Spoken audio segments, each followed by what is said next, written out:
Assalamu alaikum, alhamdulillahi rabbil alameen, assalatu wassalamu ala Rasulul Kareem, amma ba'd. Welcome, dear brothers and sisters, to another Daroon show. Let's get Sheikh Ahmad Amir on your screen now. أعوذ بالله من الشيطان الرجيم. بسم الله الرحمن الرحيم. من جاء بالحسنة فله عشر أمثالها ومن جاء بالسيئة فلا يجزى إلا مثلها وهم لا يظلمون. قل إنني هداني ربي إلى صراط مستقيم دينا قيما ملة إبراهيم حنيفا وما كان من المشركين. قل إن صلاتي ونسكي ومحياي ومماتي لله رب العالمين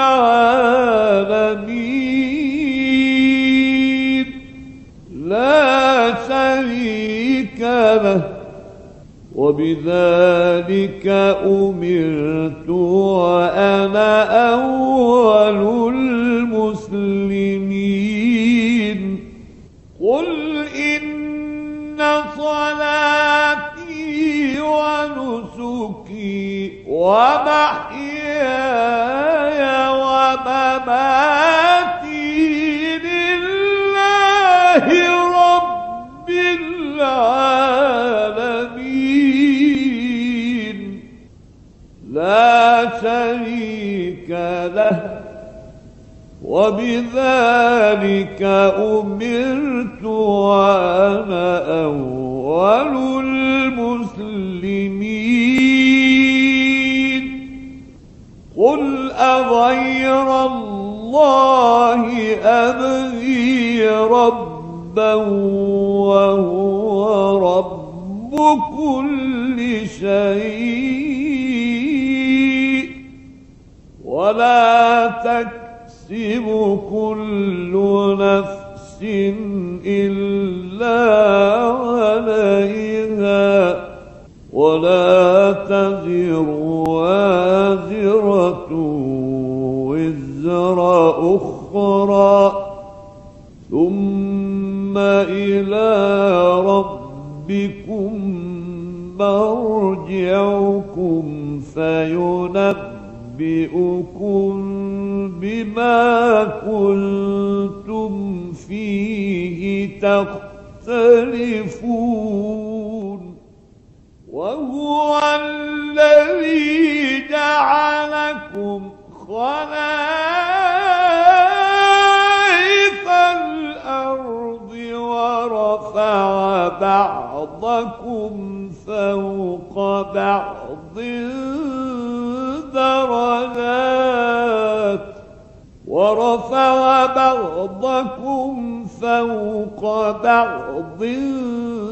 درجات ليبلوكم فيما آتاكم إن ربك سريع العقاب وإنه لغفور رحيم.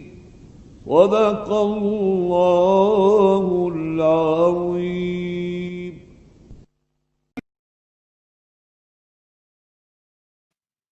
Assalamu alaikum, alhamdulillahi rabbil alameen, assalatu wassalamu ala Rasulul Kareem. Welcome, brothers and sisters. I'm Captain Caveman. Assalamu alaikum wa rahmatullahi wa barakatuh. I am Muhammad Abul Kalam, Mr. Daroon. Assalamu alaikum wa rahmatullahi wa barakatuh. This is Brother Abdul, and they're calling me Professor Gray now. So, yeah. You've had a haircut. You've had a haircut. Yeah, I had to get rid of that. Yeah, alhamdulillah. Is that a legal haircut or an illegal haircut? No, it's a legal haircut. Professional barber, who's my nephew. Yeah, he had the scissors right next to me. So, yeah. Hey, does he live in your house? You got to get yourself in trouble here. The nephew. No, we were outside in the park, like picnicking. Yeah, the six of you got together, yeah? Yeah, he stretched his hands out, he maintained the distance. You know what? There's new techniques in haircutting now, I've got to say. MashaAllah. He looks nice. He looks nice. You look very, very... It looks very professional, brother. That's all I'm going to say. MashaAllah. You look very romantic. No. It's, I don't like long hair. Can't control it, MashaAllah. Okay, so... Lockdown's over now. Brothers and sisters, welcome. You may have noticed that we're looking a little bit different. We're using different technology, which is good. And also it means we're going to be broadcasting live on not only just Facebook, but also on YouTube. And inshallah, we'll post the YouTube link as well, because some people don't have Facebook. Right, so Kalam, do you want to just do the honorary things and try to get it right? Inshallah. So everybody is watching us on Facebook, and you can comment. Loads of people are watching. Remember, everybody that watches, please do share the link so other people can join in. And of course, we would love you to call us up, inshallah, on 0208 1234507. That's 0208 1234507. I am wearing the color. The football season is about to start, ladies and gentlemen. So one of the hot topics is, do you think when Liverpool win the Premier League, there should be abandonment of all this lockdown, and fans should be able to get together and celebrate the victory? 30 years of waiting, we should forget the breakdown, forget social distancing, and congregate outside Anfield. If you ask the Man United fans that question, they will say yes. Yes, exactly. There should be a special allowance for all Liverpool supporters to congregate together in the middle of a pandemic so they can pass the love to each other. That's why football is a uniting factor. Thank you, Manchester United fans. We agree with you. And we've already got a Liverpool fan there. Samsul Islam, you'll never walk alone. Champions elect. Yes, celebrate in style, they're saying. And Sister Rabia Ali is saying, salam, everyone. Right. Well, I'm sure they can still celebrate with the social distancing. They don't have to hug and jump on each other, do they? Yeah. You saw all the social distancing in the protests and... Yeah, well, you know what? Well, that's totally different, isn't it? There's no social distancing in the protest unless you do it professionally, yeah? I mean, they didn't come to me for advice, so that's why I didn't say anything.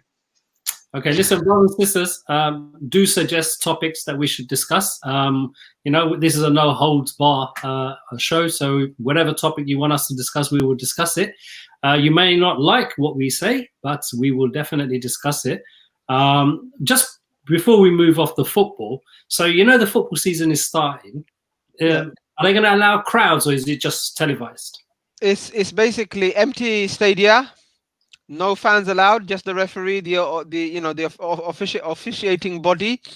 And every single game, ladies and gentlemen, every single game will be on TV, free for us to watch. Sky are making it free. BBC, there's going to be a few matches.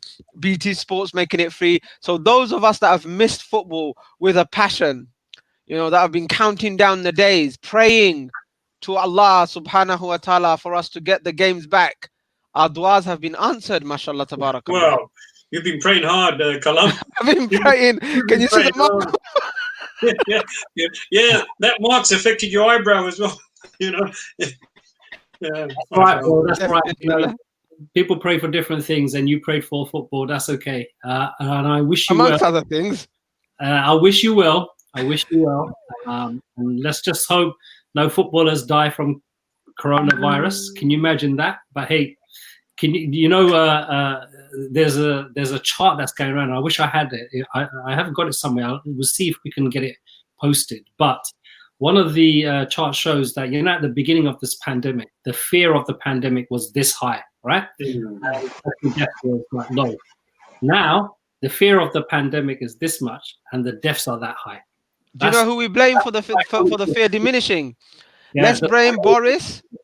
Let's blame Boris. Let's blame Cummings. Don't blame Boris. Sorry, I'm not gonna allow you to get away with it. I'm blaming Boris. The man stands as the representative of this country, right? Are you a lemming as well? Yeah, go ahead. Yeah, go on. Right, you defend Boris then, Mister. As that. I'm not defending Boris. I'm saying Boris is a lemon. Are you a lemon as well? Why are you following him?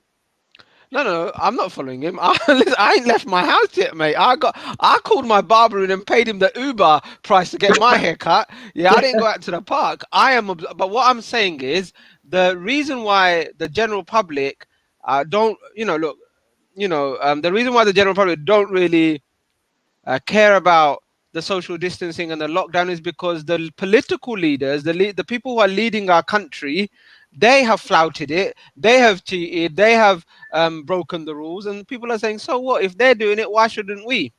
What they don't understand is that they will be safe from the harms of it, or if they fall ill, they'll get the top-notch medical support, whereas the people who are not so rich, not so wealthy, not so influential, they will most probably die. But a lot of them. Yeah, the other factor could be that the public think they've already probably gone past it now. They probably had it, and therefore they're immune to it. And therefore, I think that's dropped a lot of people's guard as well. So they're thinking, well, hold on, let's go back to normality and that. But the fact is, there are still people who are at risk, and those are the people that we've got to think about. And we have to keep on repeating ourselves that this is an unknown disease.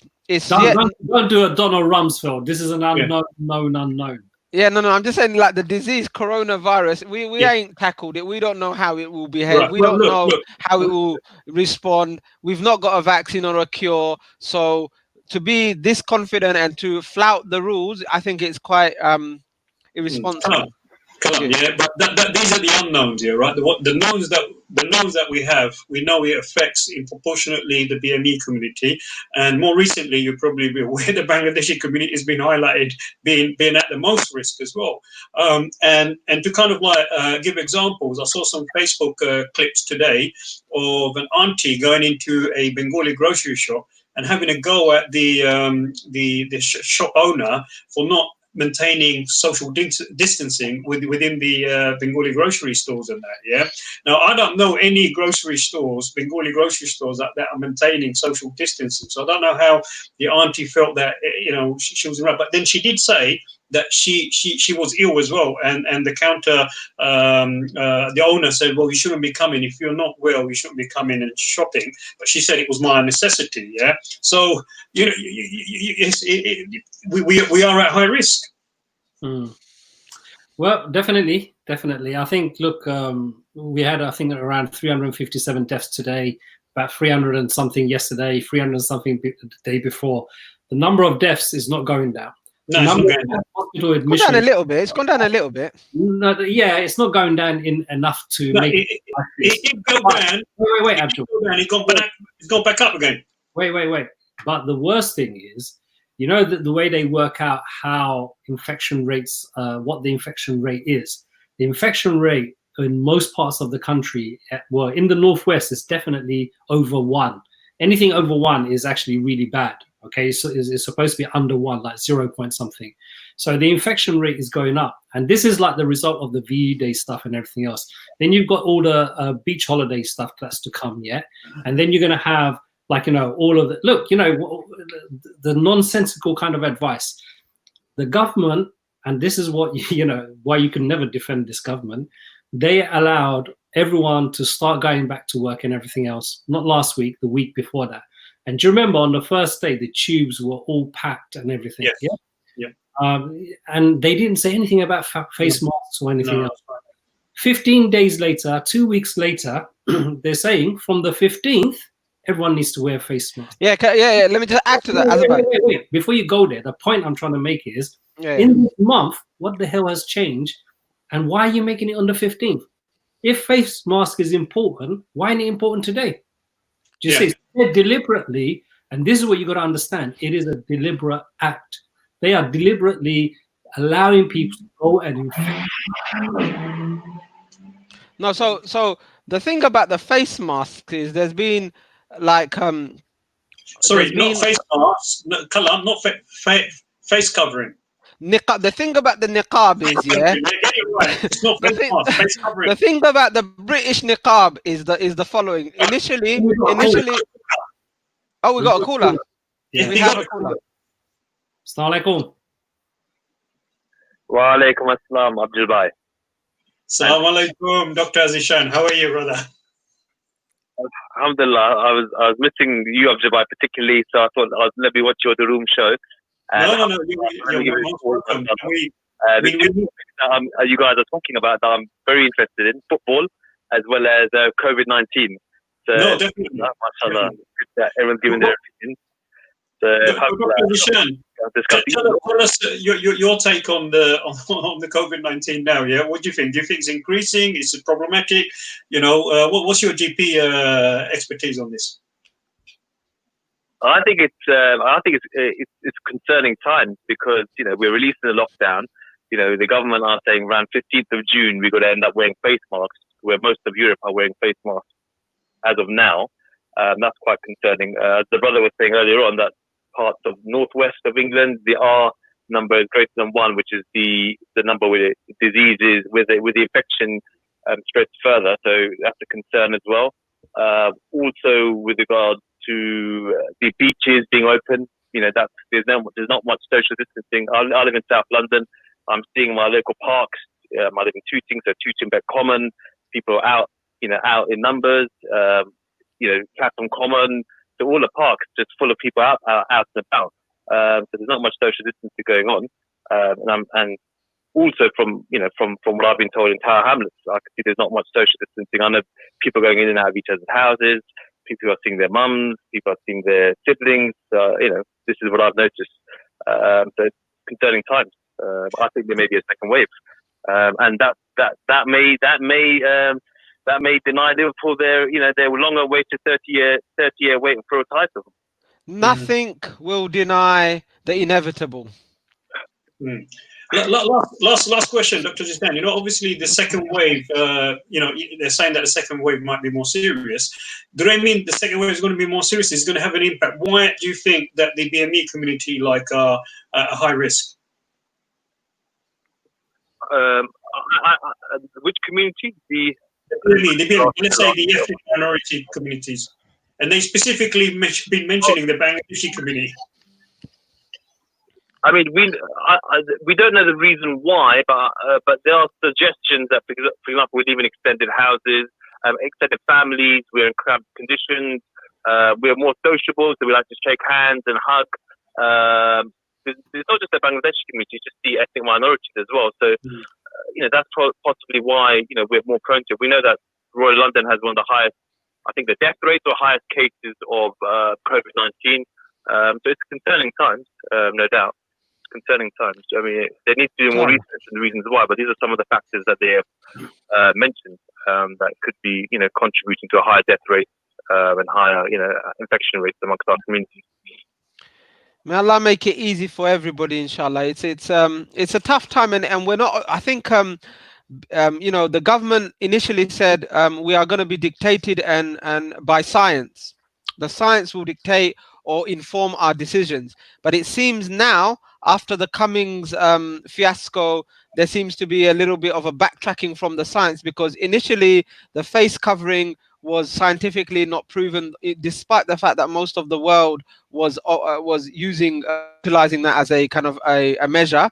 And all of a sudden now the face mask still isn't going to do a huge amount of make a huge amount of difference, but it's enough for it to warrant people to wear it, but not just yet, after the 15th.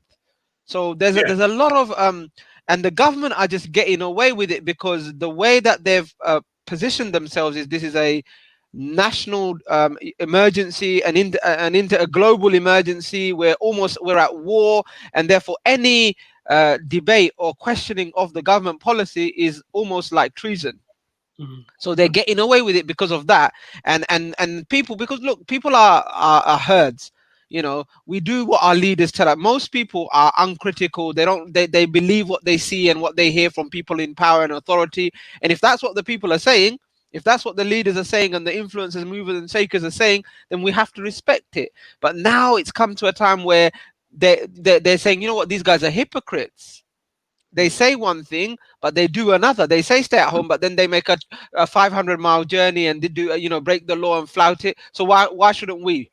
And that's what they're doing. And in all of this, the effects on the Muslim community, the BME community, they don't want to release the full report or the full report on it or the full analysis on it. Dr. Zishan, you still there?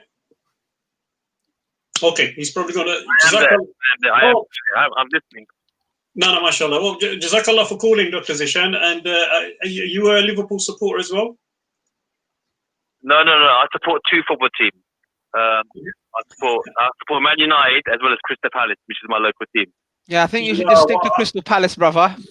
That's the first time I hear someone supporting two football teams at the same time. Yeah, you should stick. The doctor should stick to Crystal Palace.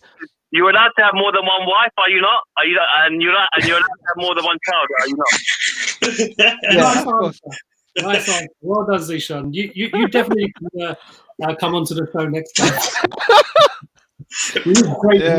Yeah, you are allowed. Well, it depends which state you're in, brother. Because you know, in this country, you're not allowed 2 wives, but you can have as many mistresses as you like. But you know, that's neither here nor there.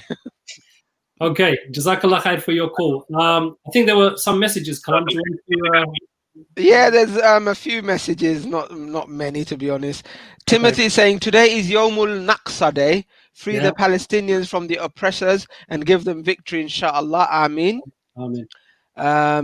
Abu Ayyub has posted a link to school shuts hours after reopening because a pupil tests positive. Yeah. There you go. They're saying what the government is doing is Joel is saying it's actually herd immunity, but without saying herd immunity. And in response to that herd immunity thing, somebody's saying, Joel, where have we heard this before? Get it? Very in good. The farm where the farm all and they're asleep, you know. Yeah. Okay, fine. Shamsul has asked a really good question, which is about, you know, the Black Lives Matter and statements made by different types of people. I think, you know, it's a very important subject. Let's get onto that topics. And brothers and sisters, we want to hear your point of views as well. He's asking, you know, Arsenal, they kind of made a statement in solidarity with the Black Lives Matter movement. And what do I think of it in light of Arsenal telling Ozil off for his comments to do with the Uyghurs? I mean, I am actually really disappointed with Arsenal Football Club. You're a fan, right? You're a fan as well, aren't you? Yeah, I am a supporter, more of a fan now, actually, rather than supporter. I don't go to games anymore. But I am very, very disappointed because you either are for justice or you're not. And actually, when you pick and choose which justice and which injustices you will challenge, you are actually very unjust yourself. And it's actually a very wrong thing. So, yeah, as far as I'm concerned, Arsenal Football Club, they need to apologize to Ozil. And if they are now going to talk about these issues, they need to be consistent across the board. You can't pick and choose what you're going to talk about and what you're not going to talk about. Even if they had not actually told Ozil off, if they not had put any pressure on him, if they had just let it be, then I wouldn't have actually got this upset. But because they made a point of it, do you get it? They made a point of it, and then for them to do this is absolutely hypocritical. Do you think they put pressure on him because they received pressure, and in this particular case, they're not receiving any pressure, so it's quite easy to kind of like support? Yeah, of course it's that. Yeah, but that shows the hypocrisy of their position. It just shows it's a PR exercise, and unfortunately, there are many people who've jumped on the bandwagon. You know, all these police officers taking the knee and everything else. It's really great to see that. And individually, some of those officers may be actually genuine, but the police force as an institution is racist and has been racist. If you take the Met Police in this country, From 30 years ago, more than 30 years ago, we were told that it was institutionally racist, and nothing has changed. So these organizations kind of jump on this bandwagon. What they're doing, remember, the issue is not an individual person being racist. The issue is the systems that are in place that are racist. And by systems, we mean the government and its arms, whether it's the police force, whether it's other government institutions. These are the institutions that create the environment where these kind of individual racist incidents can happen and people get away with it. So I think, like, there are a lot of people jumping on the bandwagon, and we need to be mindful of that, because what their agenda is to basically co-opt the energy that's there now challenging racism and kind of dissipate it and then allow the system to carry on as it was. Yeah, so I agree. I saw this fantastic tweet or something on Instagram where those who actually are racist inside, but they've not got the courage to really out themselves as racist. What they're saying is, it's such a shame what happened to Floyd. That's his name, right? Yeah. Floyd George. It's a shame what happened to Floyd, but the ransacking of shops and businesses must stop. Yeah, and somebody very cleverly said, no, it's a shame that shops are being ransacked, but racism must stop. Yeah, you see how they've got their priorities wrong, and they can't hide their racism. They jump on the bandwagon, but they can't hide their prejudice. So there's a priority of things. Yeah, but in fairness, some black people are also victims of their local businesses being kind of like affected as well. I mean, I saw a social media clip of an elderly gentleman, who's basically was like shouting, saying he's from the difficult places, from the ghettos, and that he's worked hard, and now his shop is being smashed and broken into. So a lot of local communities are suffering. Yeah, no. Let me just stop you there, Abdul. Go on. Stop you there. First of all, it's not a lot local. It's not a lot, though. Yeah. The second thing is, this is a classic.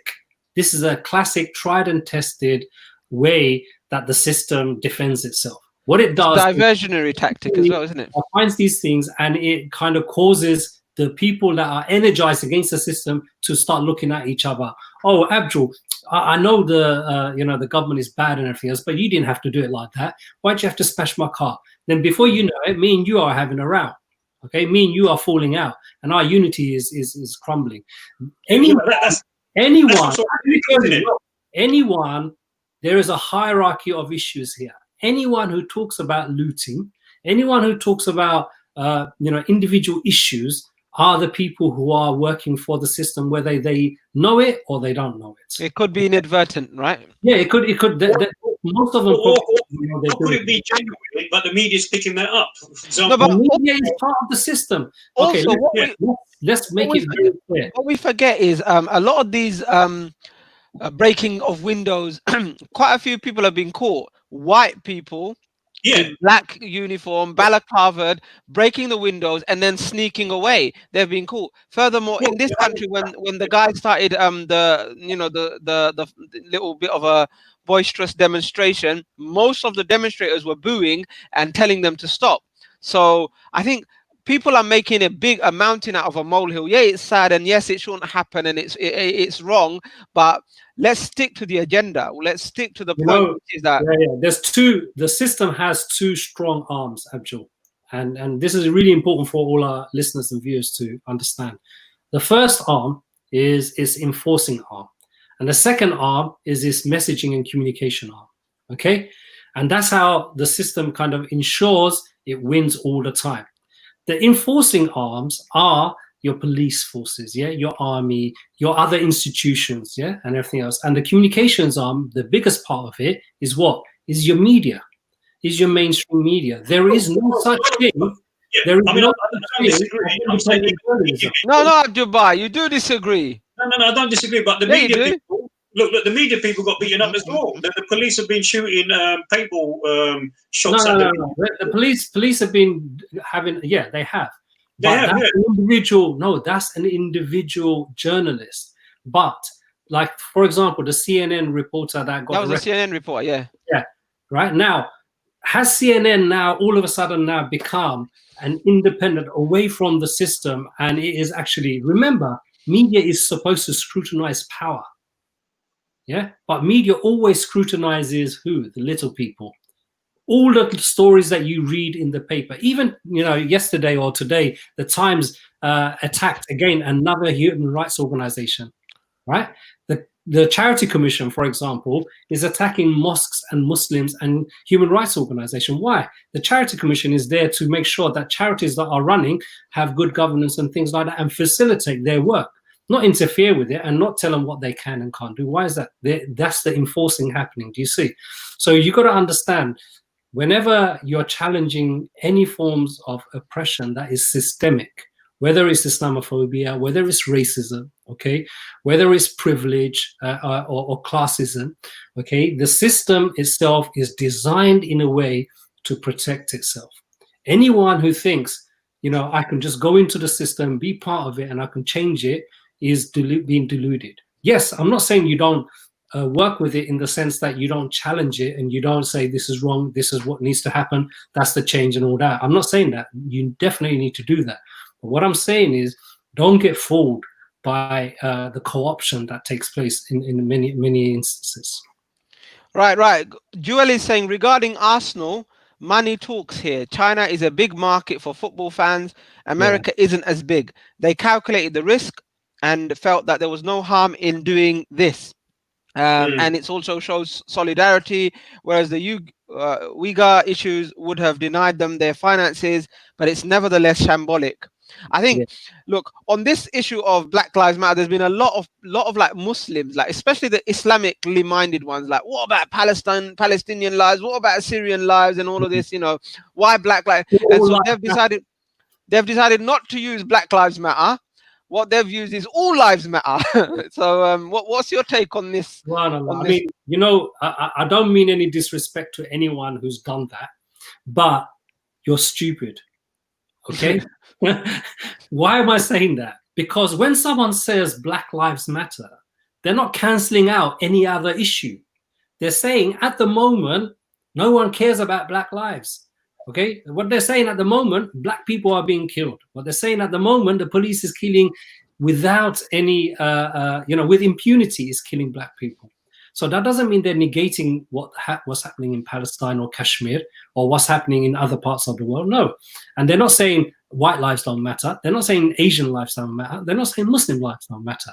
So people, who kind of, if you are a person, when you see this, that means you need to check yourself. There is something not right with your understanding of oppression. Because I'm not saying there might be a bit of racism or discrimination or Islamophobia or whatever amongst those people. I can't say that because I don't know. Maybe though. But I think a lot of it's there's something not right.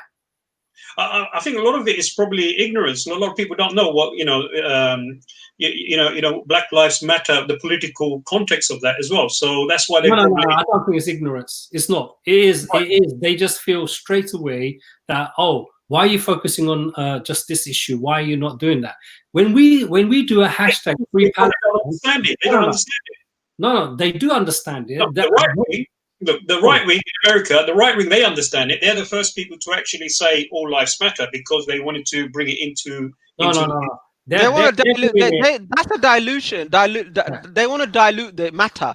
They don't want people to focus on the institutional, historical oppression that the Black people in America have faced from the beginning of time, from slavery onwards, like 300 or 200 odd years of oppression and anti-black attitude that America has instilled, ingrained in the systems of government. And so they know what they're doing. What frustrates me and annoys me is like Muslims, they jump on the bandwagon and say, why are we saying Black Lives Matter? We should say Muslim lives matter. We should say Palestinian lives matter. Yes, they do matter. But right now, this is the issue which is at the forefront of people's minds. Yeah, no, I'm just saying how people don't understand this baffles me. That's why I'm saying there must be something. I'm telling you, there's loads of people out there. They ain't too many. There's too many people out there. But the thing is, even the Palestinians and the Syrians understand it. You know, the Syrians have drawn them, have joined the campaign, and they get it. But like, you know, the Muslims, those that want to defend the Ummah, they don't understand that really. It's not about negating that. You know. But I think also, Kalam, we got to put it in perspective. I don't think it's that many people. I think it's a minority, and they might be vocal, but it is a minority. I think that's really important to say. So I think when it's been nearly 2 weeks now. This has happened, and if you think about, okay, what is the change that's happening? Already people are going back into their shells. Already people are trying to think of the other things. You know, you're talking about the newspapers earlier, Abdul, you know, yesterday there was a lot of demonstrations in support of the Black Lives Matter movement. It didn't get covered in any of the newspapers. You know what's in the newspapers? McCann. Every single newspaper decided to print a picture of the white people, okay, and not talk anything about the Black Lives Movement in this country. Can you believe that? Now, is that by coincidence? No. So do you see now how that is an arm and how it is trying to now reclaim back the narrative and take it away from the people? And I was listening, sorry to interrupt, I was listening to LBC, we can mention it, it's an LBC, and Nigel Farage was saying, if any other community demonstrated like this, firstly, you ain't going to get the numbers, Nigel, I'm really sorry to say, you are not going to get the numbers, 50,000 people come out on the street, but he's like, if any other community, any other cause demonstrated, then it would not have been allowed. I.e., he's trying to suggest the innuendo is, oh, black people are getting special favors, they're getting privileges. When the whole bloody debate is about black people being oppressed, being subjugated, and being sidelined from actually getting privileges or actually getting their rights. So the way they've twisted the narrative is very, very clever. And you got people talking about how you know, what is the issue? There's some Muslims that are saying, oh, Black Lives Matter. Do you guys know what the organization and the is all about? It's about all black people have rights, whether they're gay or whether they're this or that. Again, I mean, who's talking about the organization? The hashtag is just Black Lives Matter.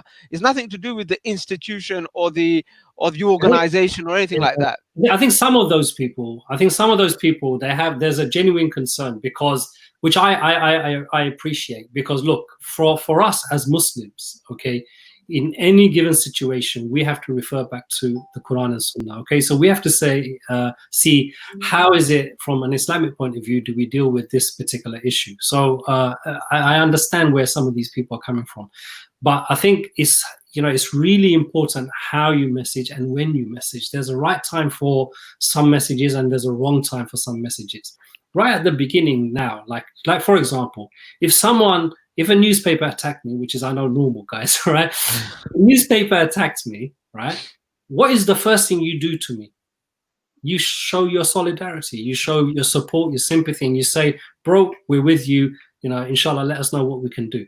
Then I'll be, okay, you know what, my brothers are around me. But if the first thing you do to me is say, bro, you should not have done that, you should not have said that, you should not use this, then I'm going to think, you know what, who am I doing this for? These people, they deserve everything, okay? I'm going to start not liking you and things like that. So people got to understand there's a right time for the right kind of approaches. When you kind of want to deal with something on a long term, you have to have a long term approach. And you have to have those conversations. But those conversations are not necessarily what you need to do in public domain.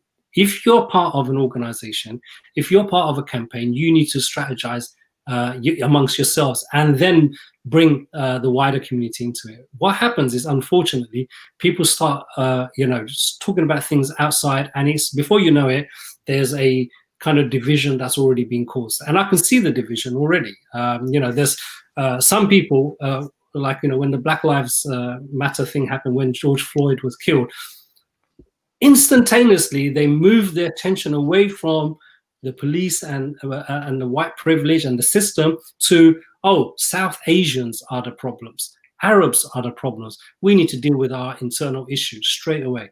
Now, as soon as you do that, it's going to get people's back up. That is a classic example of a message that is important but delivered at the wrong time.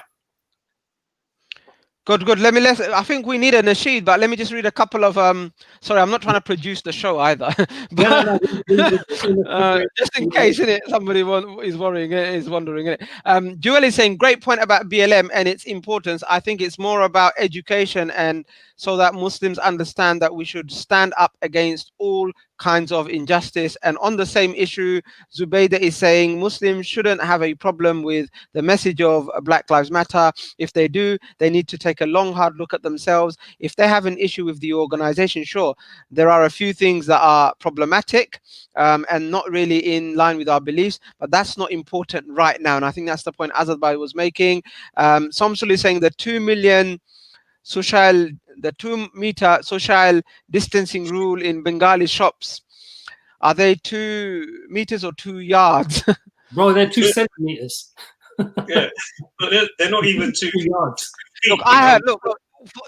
The Bengal. You know what it is. Let me just tell you how it is, brothers. Yeah, those Bengalis that are still on the tradition, the hardcore Bangladeshi tradition, they ain't gonna get affected by COVID. It's these coconut Bengalis who have lost their identity and their cultural underpinning that will suffer. You know why? Because apparently I heard in the grapevine, in the Murabbi's circles, that if you have guapan and zorda, the COVID will die before it gets through your nose or your throat. So that's why there is no social distancing, because like, what COVID, bruv? Hey, dur beta hor. COVID kita orto. On that point. Yeah. On that point, let's have a nasheed break. Let's have a nasheed. تبلوا بالقليل من القليل، تبلوا بالقليل من القليل، وهي الزاد للسفر الطويل، وهي الزاد للسفر الطويل.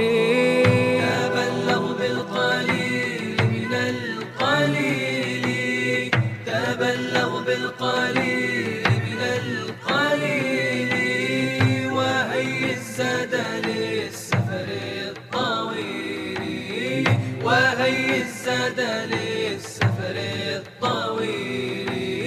وطاعته غنى الدارين فالزم، وطاعته غنى الدارين فالزم، وفيها العز للعبد الذليل، وفيها العز للعبد الذليل. تبلغ بالقليل من القليل، تبلغ بالقليل من القليل، وهي الزاد للسفر الطويل، وهي الزاد للسفر الطويل. وفي عصيانه عار ونار، وفي عصيانه عار ونار، وفيه البعد مع خزي وبيل، وفيه البعد مع خزي وبيل. تبلغ بالقليل من القليل، تبلغ بالقليل من القليل، وهي الزاد للسفر الطويل، وهي الزاد للسفر الطويل. فلا تعصي إلهك وأطعه، فلا تعصي إلهك وأطعه، دواما علا تحظى بالقبول، دواما علا تحظى بالقبول. تبلغ بالقليل من القليل، تبلغ بالقليل من القليل، وهي الزاد للسفر الطويل، وهي الزاد للسفر الطويل. وصلى ربنا في كل حين، وسلم بالغدو وبالأصيل، طه البشير بكل خير ختام الرسل والهدي الدليل وصلى ربنا في كل حين وسلم بالغدو وبالأصيل على طه البشير بكل خير ختام الرسل والهدي الدليل وصلى ربنا في كل حين وسلم بالغدو وبالأصيل على طه البشير بكل خير ختام الرسل والهدي الدليل وصلى ربنا في كل حين وسلم بالغدو وبالأصيل على طه البشير بكل خير.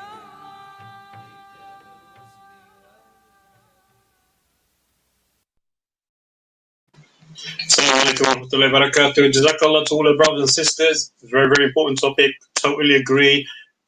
Black Lives Matter. And you know what I really like to see is like something really, really happening that is concrete and people's lives are changed. You know, what we're seeing on TV, on the media, is just unbelievable.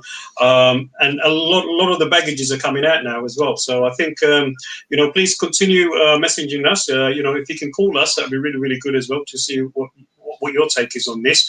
I think it's a global issue because I don't think it's just in America and in the UK. I think also in some other countries, you know, black people are treated really, really badly. You know, and we need to really, really address this and try and see some policy changes if possible. You know, what's your take on this? You know, give us a call. Yeah. Absolutely. Can I? Sorry, I said about that nasheed. Yeah, that is top draw, mate. You know That what? That nasheed. last minute of that nasheed, it makes all of the hair on my back of the neck. It has a lot of hair there, brother. There's a lot of hair there. But it's the you know the voice, the melody, the way the artist This time it sings has a ringtone before, you know that. is beautiful. I think I'm going to do that again. I'm going to make that my ringtone again. Okay, brothers and sisters, we are talking about Black Lives Matters, but there's other things we want to talk about. But Kalam, I just remembered something during the nasheed break. Oh yeah. You know, we're playing the yes or no game. Oh yeah. Yes, no, and game. I think it should be better this time because I think the phone line isn't delayed as much. So, but you know what? The funny thing is, the last two that came on last week, none of them messaged us, so I don't even know. I have none of their details. Oh So dear. it's like we're starting again. Let's start again. Okay. Right. So, brothers and sisters. Hey, where's he gone? Has he gone? I think Azadbai's disappeared, has he?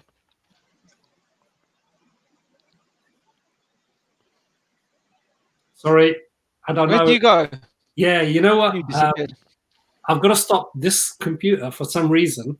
Every time I touch it, Really see that.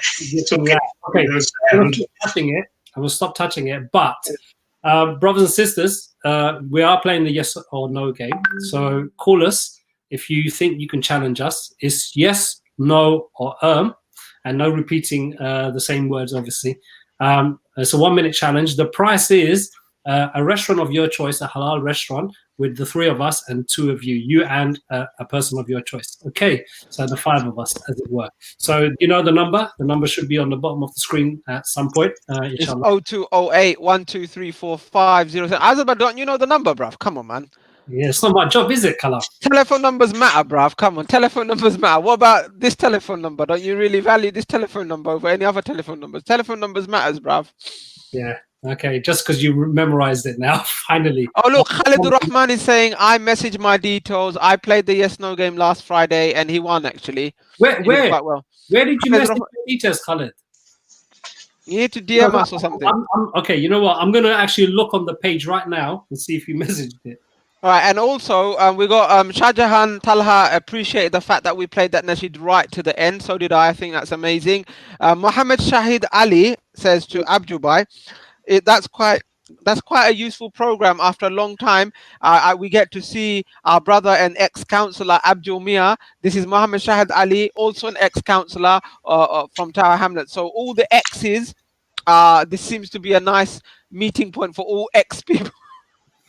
People who are less busy, people who don't have much to do, people who are not as influential as they were maybe a few years back, come along and meet us at this place, the Easy Talk Show. Abdul, do you want to say anything? I apologize, Khaled. I can see now you did actually message. For some reason, it didn't show up, but Jazakallah khair, Khaled. Okay, so Khaled, you're through anyway to the next round. Next round. And we've got it. So who is the other brother? Abdul, can you hear us? Yo, mister.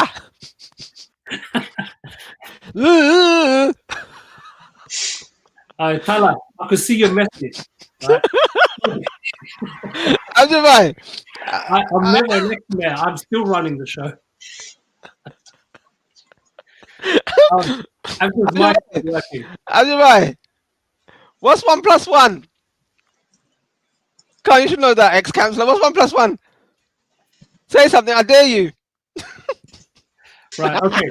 So I can't actually remember who the last brother was. Anyway, we want to take a few more into the final. So brothers and sisters, do call in. We want to play the yes or no game. And it doesn't have to be just brothers, okay, sisters, you're allowed to call as well. So the number is 0208, Kalam? Yeah, 0208 1234507. I think there's a problem with Abdul sound or something. Can you hear us, Abdul? Yeah, there seems to be a problem with the sound. So whilst he's pretending that he can hear and so Abdul, what do you think about this really important topic we're having just discussion about just now? We want to hear your valued opinion. I mean, we're waiting with a bated breath. Go on, Abdul, all yours.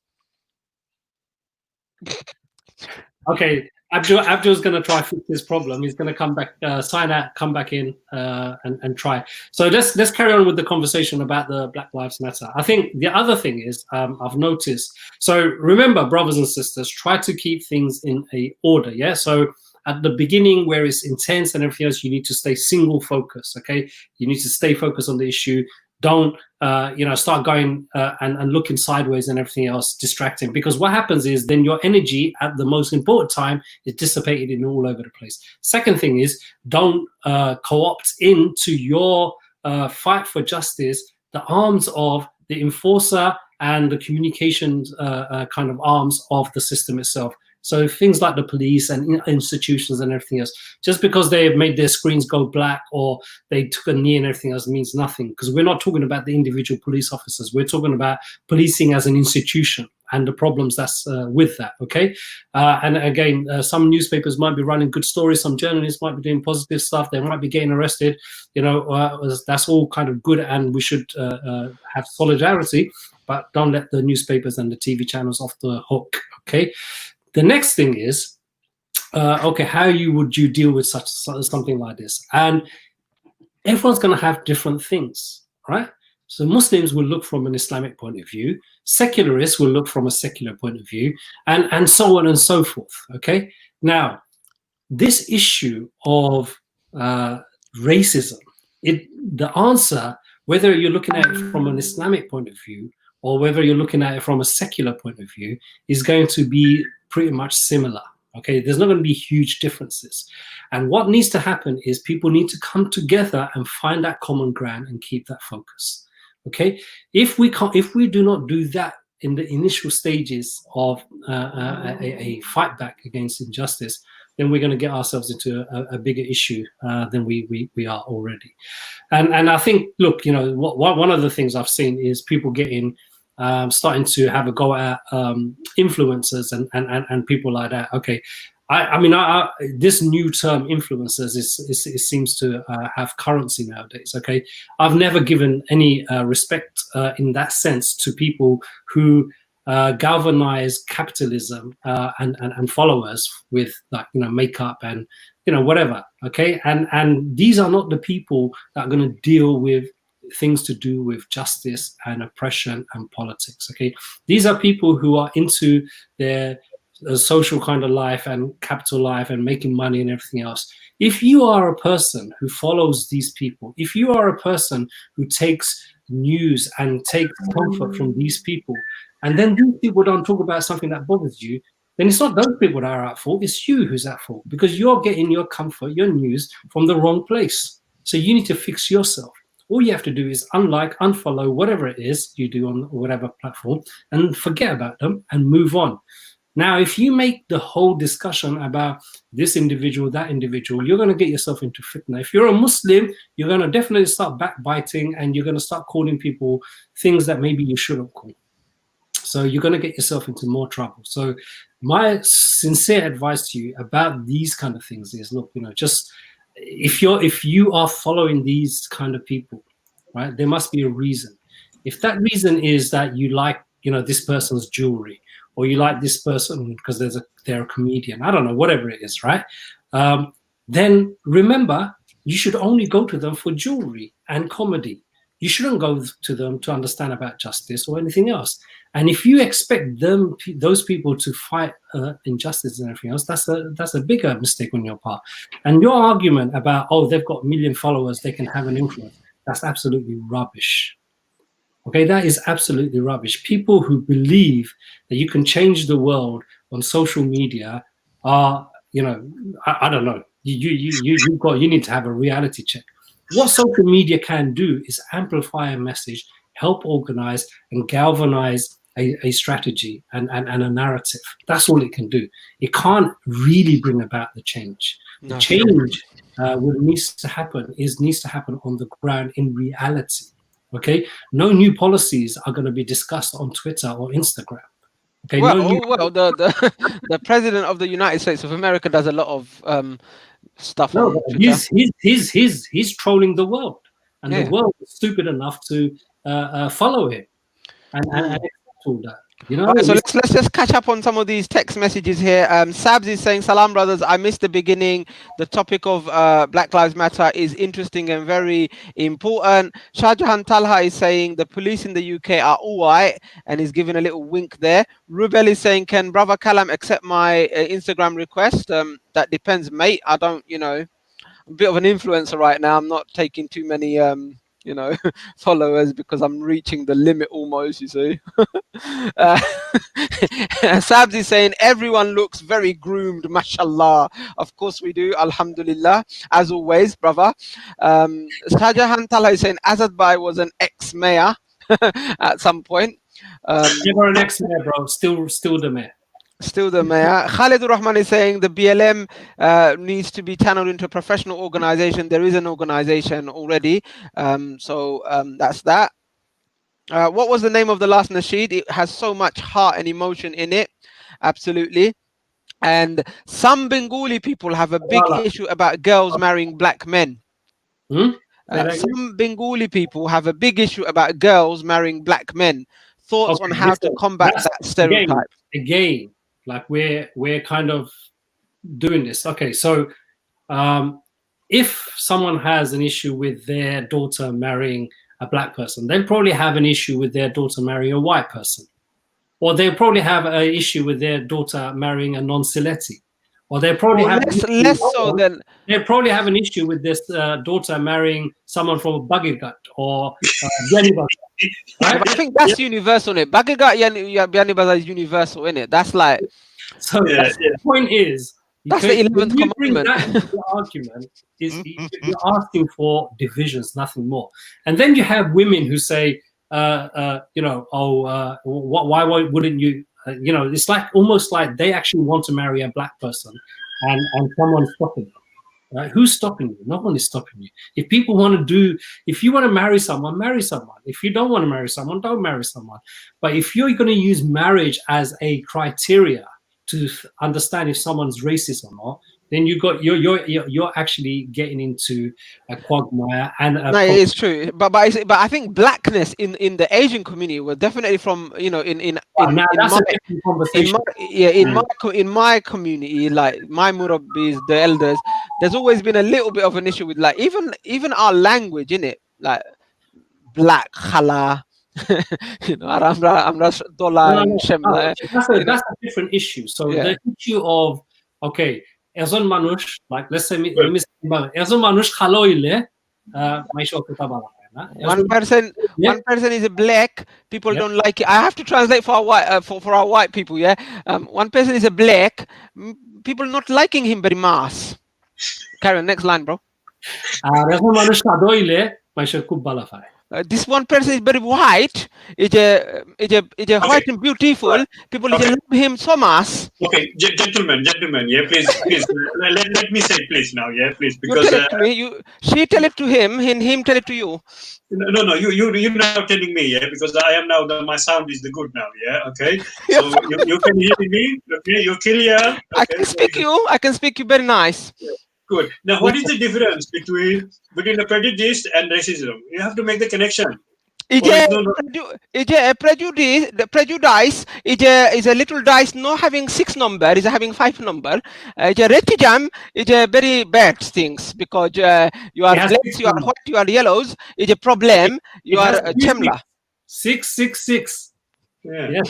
Racism. Okay. Well, I am thinking many people are prejudiced because they have the part of no, brother, say it right. Hey. Prejudice. Hey, prejudice হয়। আমি কোনো juice খাইলাম না। Yeah. All right. Listen. On a serious note, what's the difference between being prejudiced and racism? I think racism is an attitude. No.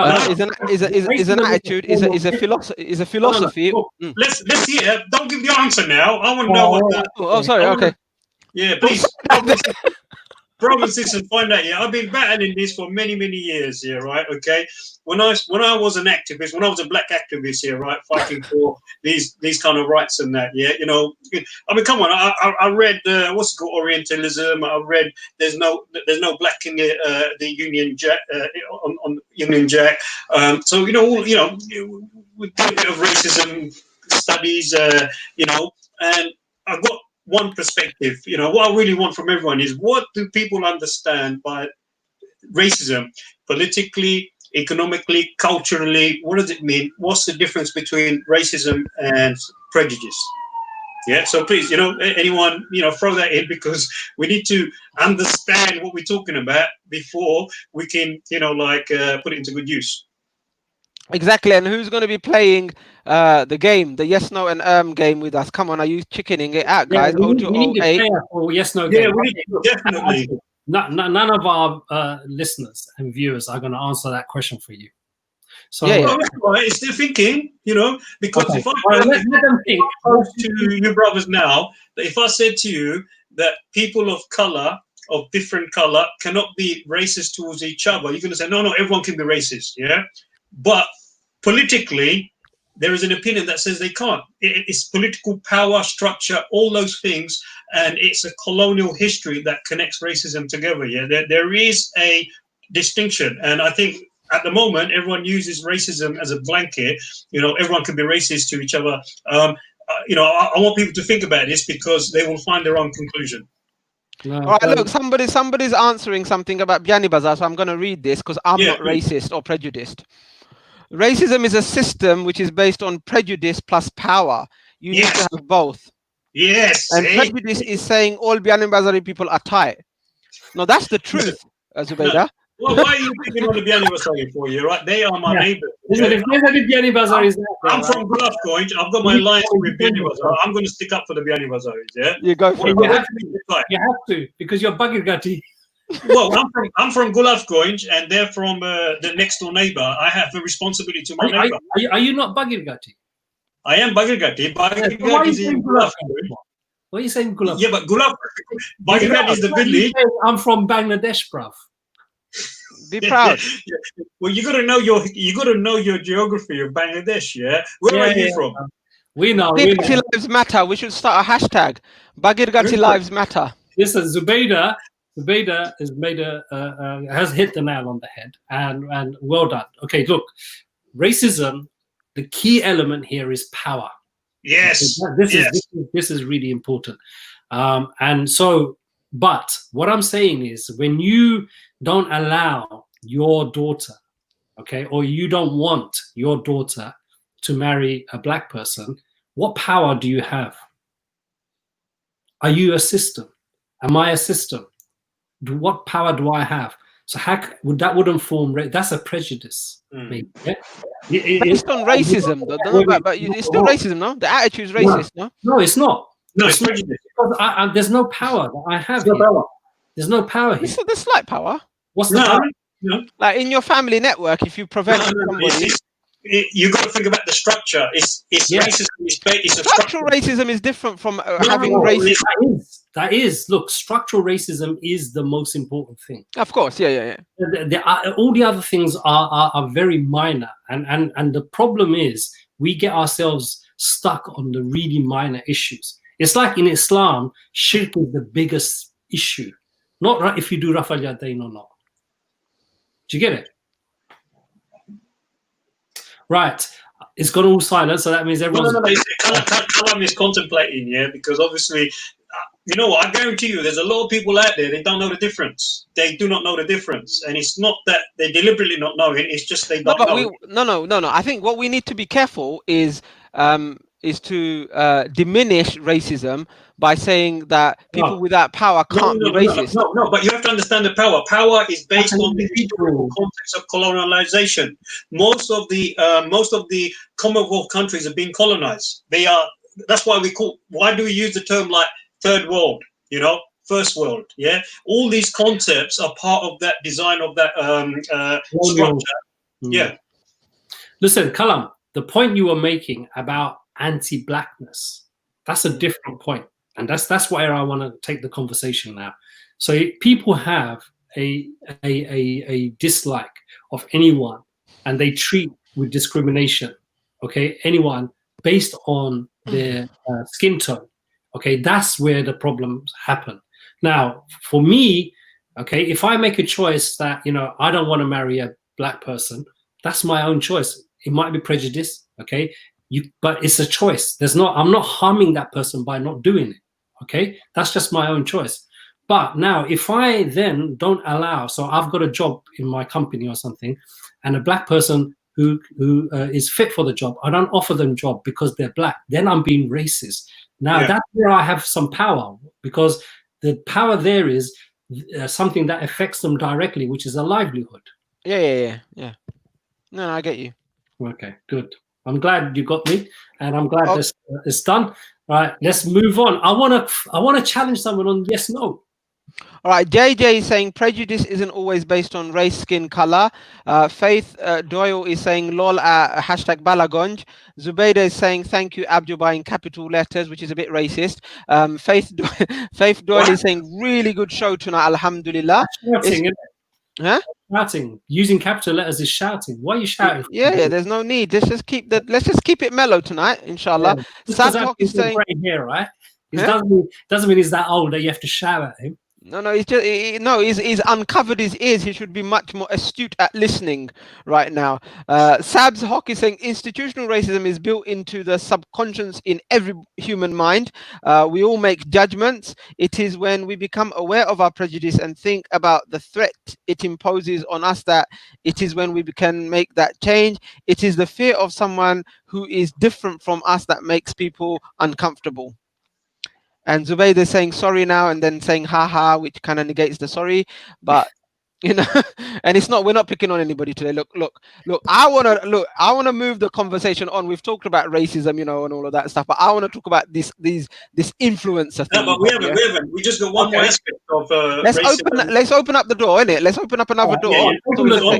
On prejudice, yeah, right? There are many Muslim countries who apply racism to a lot of the black communities working in those countries as well. Yeah, so you know, black people are suffering a lot, even in some of the Muslim countries, when it comes to their rights, how they're treated. You know, there are black Jewish communities who are suffering also, in various different countries as well. So, it's just not in America, it's not just in the UK, they are suffering. So therefore, when people are saying Black Lives Matter, they have a good point that they're even in Muslim countries, the people from that community are also suffering, because there are people who are applying prejudice and racism upon them by denying their jobs, like isolating them and so forth as well.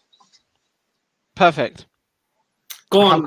I'm sure we had a conversation about influencers, but you're going to bring it up. Go on. Yeah, no. Shamsul is saying, what are your thoughts on social media influencers? So I want to put it back out to our listeners, actually. So what happened recently is that a sister who, I think she did the L'Oreal. You're talking about Pearl Daisy, isn't it? Huh? You're talking about Pearl Daisy. Is that her name? Pearl? No, her brand is Pearl Daisy. Her name is Amina Blake. Blake?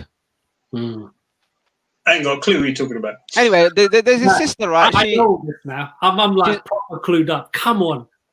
So basically, she's a hijabi influencer, right? Meaning, like, she's got thousands of followers, hundreds of thousands, tens of thousands of followers on her social media platforms, and she talks to, and mainly they're young kids, like younger people. Not kids, but younger people, and when you do YouTube videos, once you get a certain number of following, then what happens is YouTube or these channels start sponsoring or paying you to regularly update, because people are coming onto their channels. There's more people that are going to advertise, so on and so forth. Really? So there's a formula to all of this, Abdul, yeah. So you get enough followers. Yeah, you get enough followers.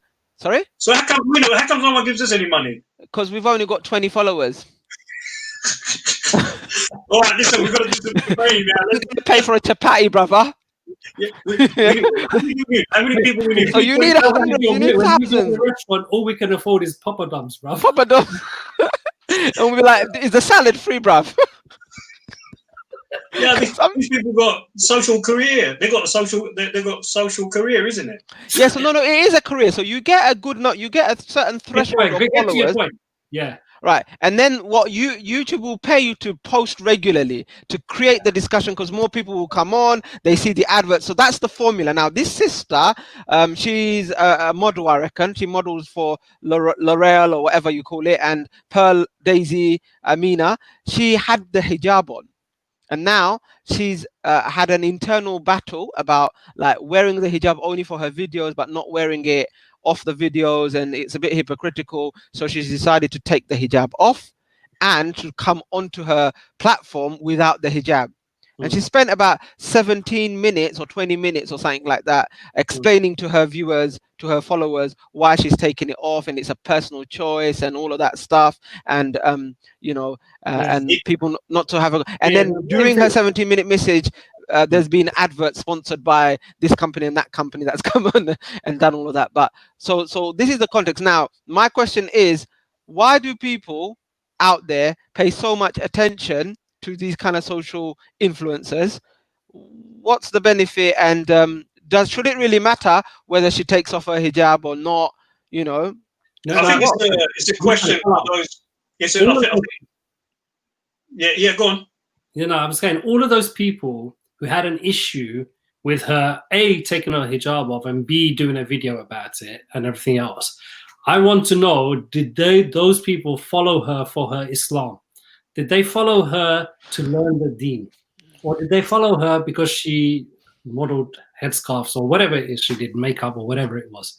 Which was it? Because I guarantee you, every single one of them who had an issue never followed her for her Islam. Okay, they followed her because she was doing modeling, she was doing makeup, she was doing jewelry, whatever it was. So why are you getting upset now? Yeah. Obviously I'm a bit of a dinosaur here, yeah. Enlighten me, is it like a lot of sisters like watching this, or is it like you don't know? I mean, it's probably more sisters than brothers, but you don't know. I'm just there's a lot of people basically. There's a lot of brothers pretending to be sisters following as well. I heard. I don't know. Kalam, did her ratings? Was there an impact on her rating when she kind of made that little switch? No, but that's the point. So see, Sab's talking saying, yeah.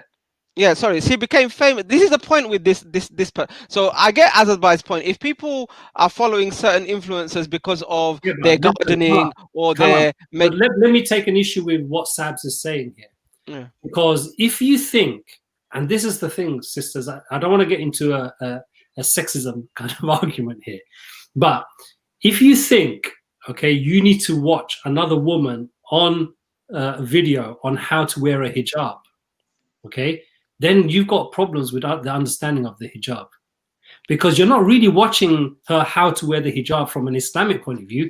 You're watching her how to wear the hijab that is going to look beautiful. Do you remember back in the day they used to wear this, what they call camel hijab or whatever, all the way up there?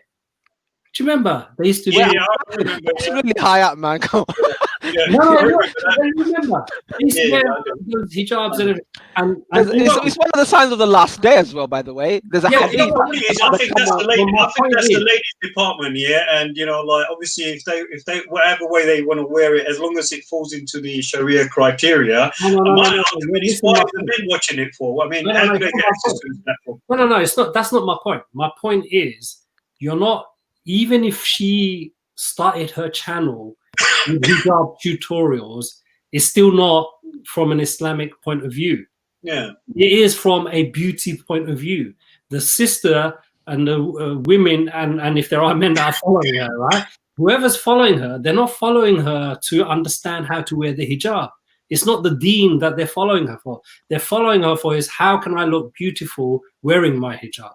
So it's a beauty thing. No, but no. It's a fab. It's a fab. It's actually a trend. You know, there's different kind of trends. You know, we used to do something different to spend our time. We used to go to the arcades and play Street Fighter, right? Whatever it is. But it's actually a fab. So a lot of the kids, boys, girls, men, women, they follow these influencers, right? These people who are big on social media, and you follow them for one reason. So there might be like somebody who's a comedian, a young Muslim lad, boy or girl, they do little sketches. You follow them, but then as soon as they reach a certain volume of followers, they know that they've got people who are hooked on them. So whatever they say, whatever they do, whatever kind of ideas that they have and they push out on their platforms, young kids are going to follow it, are going to listen to it, and are going to try and do as their hero does. Right. So maybe initially you following someone because of their beauty makeup or whatever, you know, but then she starts having political opinions or philosophical opinions, value driven opinions. Then the followers will start to think, you know what, that's true. I believe her. I trust her. I want to do what she does. I want to dress like her. I want to talk like her. I want to think like her. And that's what's happened. So this sister, she became famous because of the hijab.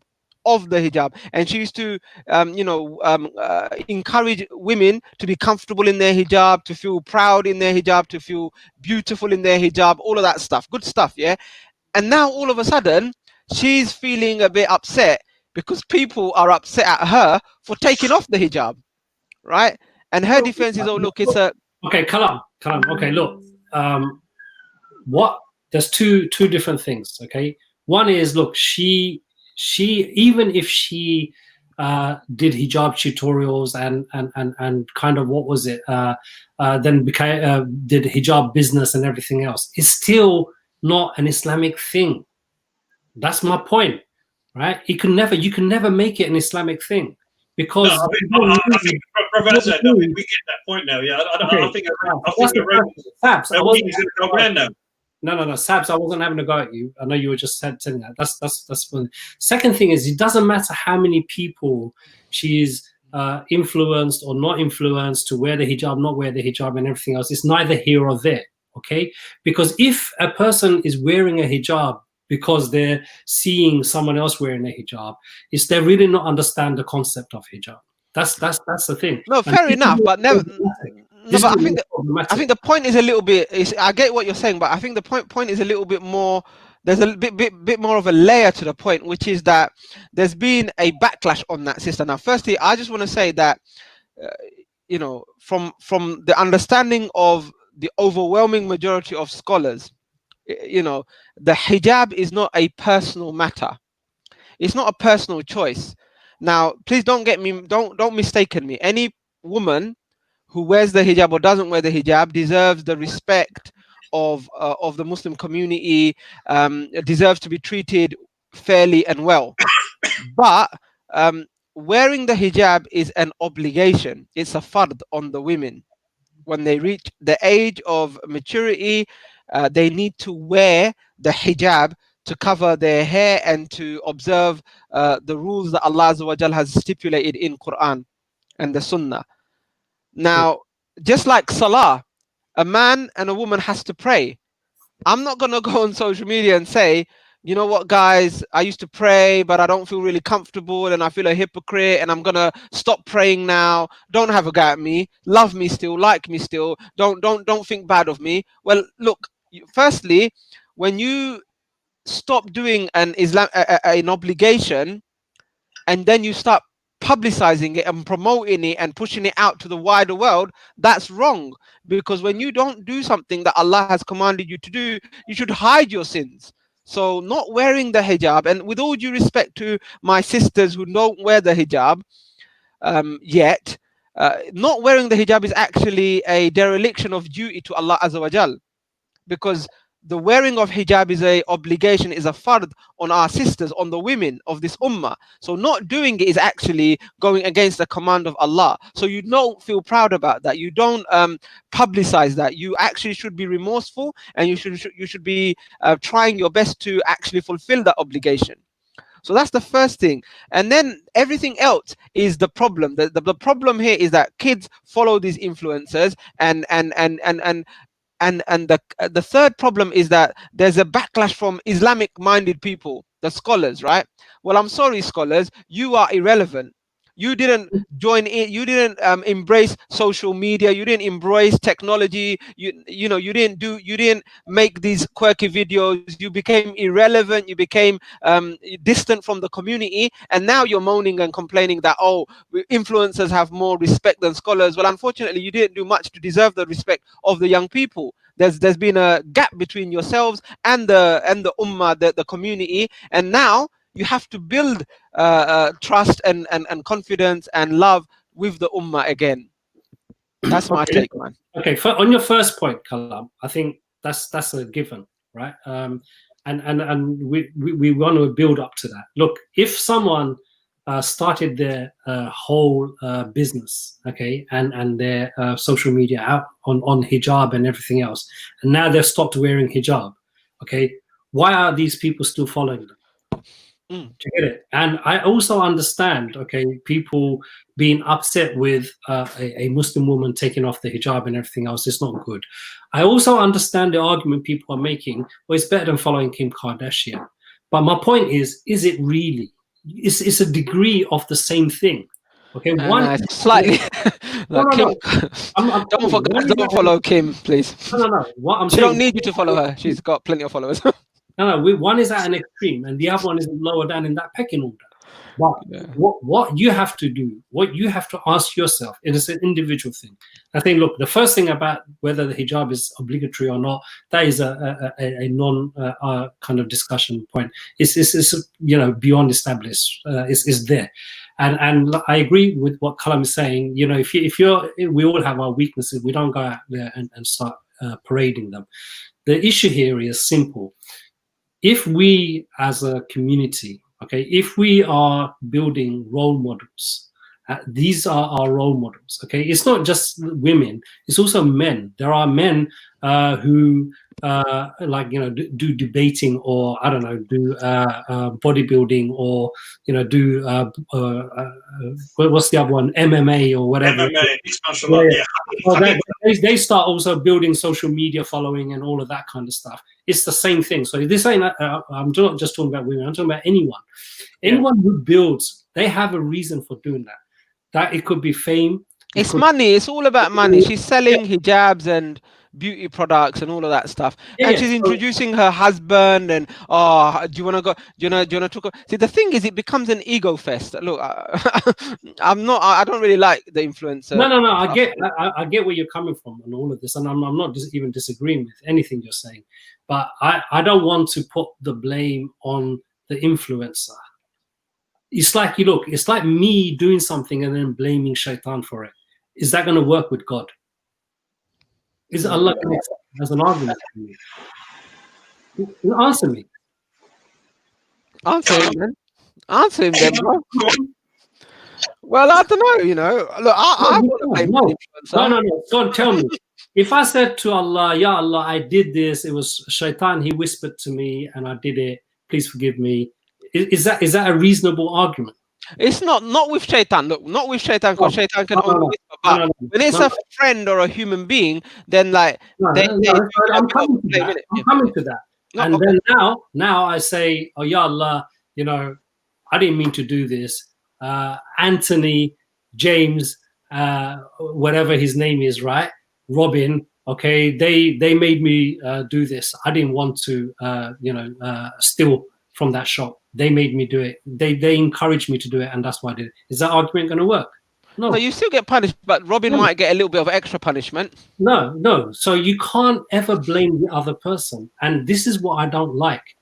All of the people that are getting irate, all of the people that are going on and on about these things and blaming that individual, this is what I don't accept. No, but Azadbay, my point is that my point is that, you know, you should take responsibility for your own selves, like, you know, and you should know what you're doing and have a criteria, a furqan, a criteria to help you judge what is right and wrong. I get that completely, but you know, even in the Quran, there's a discussion between the people who were influenced by other people to do a sin, and Allah subhanahu wa ta'ala, and it's a scary discussion actually, because Allah subhanahu wa ta'ala says, why did you do it? And they'll say, oh Allah, we did it, but it was because of them, and they told us, and they encouraged us to do it. And then Allah, and then these very people, they'll say, Allah punish them double the punishment that we get. So basically, on the scene in Yawmul Qiyamah, in Akhirah, is that we will accept our fault, but we will say, like, these guys, they showed us this evil, they showed us this haram, they encouraged us to do this defiance of you, ya Allah, punish them double, and they will get punished additionally because of that. So that's the difference. But still, you still get your punishment. Yeah, you still get your punishment. On you. So people need to understand, okay? You're watching, if, like, for example, there's female speakers like Dalia Mujahid, right? And others like Maryam Muhammad and many others, like, mashallah, very good. You go there and you're getting knowledge, okay? These sisters are talking about the deen and everything else, and you're getting the knowledge, and that's good. And that's the right place to go, because they're learned people and everything else. You're going to learn something beneficial. Here, with these people, right, they're not teaching you the deen, right? They're teaching you things that are going to take you away from the deen, like, you know, beautification and all of this kind of stuff. It's not just a simple thing. And, you know, like from what I know and I heard about this thing, there's a lot of change in these influences. They might be wearing hijab, but they don't even say salam anymore. They go hi. Like you said, they start. No, but that's the problem. Yeah, this is the problem. It's all good our brothers talking here. Is there any sisters? Have they got any views on this? Have they made any comments? What's on the message? All right, so there's loads of messages, yeah. This is how a lot of other influencers become famous. It is a niche market, hijab fashion, modest fashion, etc. And it's true, a lot of these influencers in their beginning, in order to get the crowd, they're wearing hijab, they're speaking modestly, they're talking about Islam, they start off with salam and on all of that stuff, and you know, they mention the prayers. A lot of these influencers do. Once they reach a certain level of popularity, and it may not be even a strategy within themselves, maybe it's a weakness, maybe they're going through a tough time, or whatever it is, they start dropping the deen.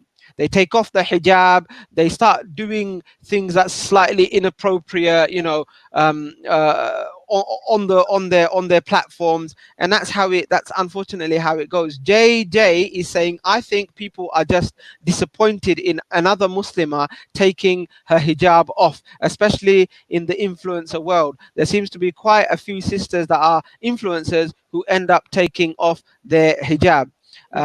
Some people are agreeing with what I said. I can't remember what it was, but there you go. There are not many Islamic influencers out there, says Sabs Hawk. If the young people like to watch them, it is better than following other Hollywood or YouTube followers that are less meaningless.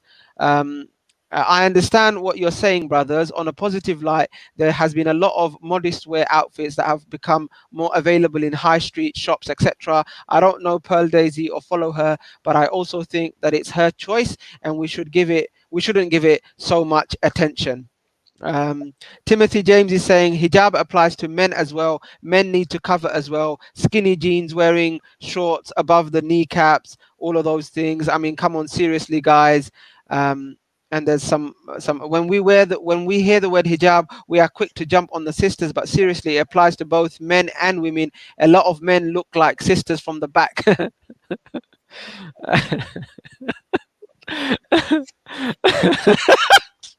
right. Let's bring the focus onto the brothers now. Lower your gaze, bruv. Lower Yeah, your let's bring the brothers. I think that's right.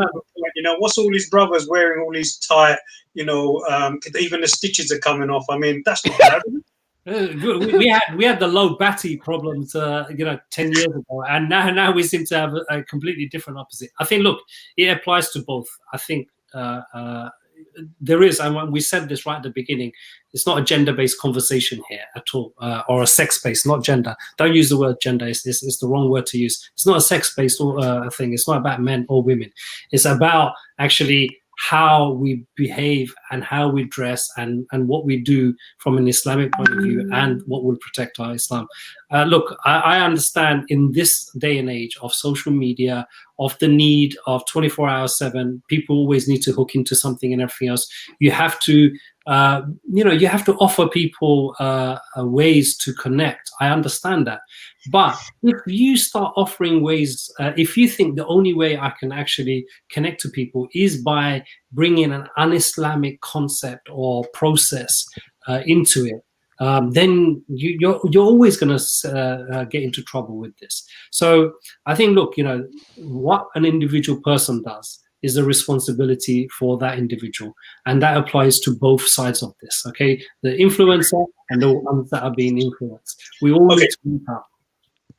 Yeah, no, that's all good, yeah, right. But I think the personal responsibility is more important. I've got a bit of an issue here, because if you look at the way the psychologists are looking at people who are spending time on social media, there is that level of psychology that we need to understand. Why is it certain categories of people are so hooked to these social kind of influences? Yeah, that's one question. Number two, the other question is like, why is it that people have so much time that they can spend a lot of time on social media doing that as well?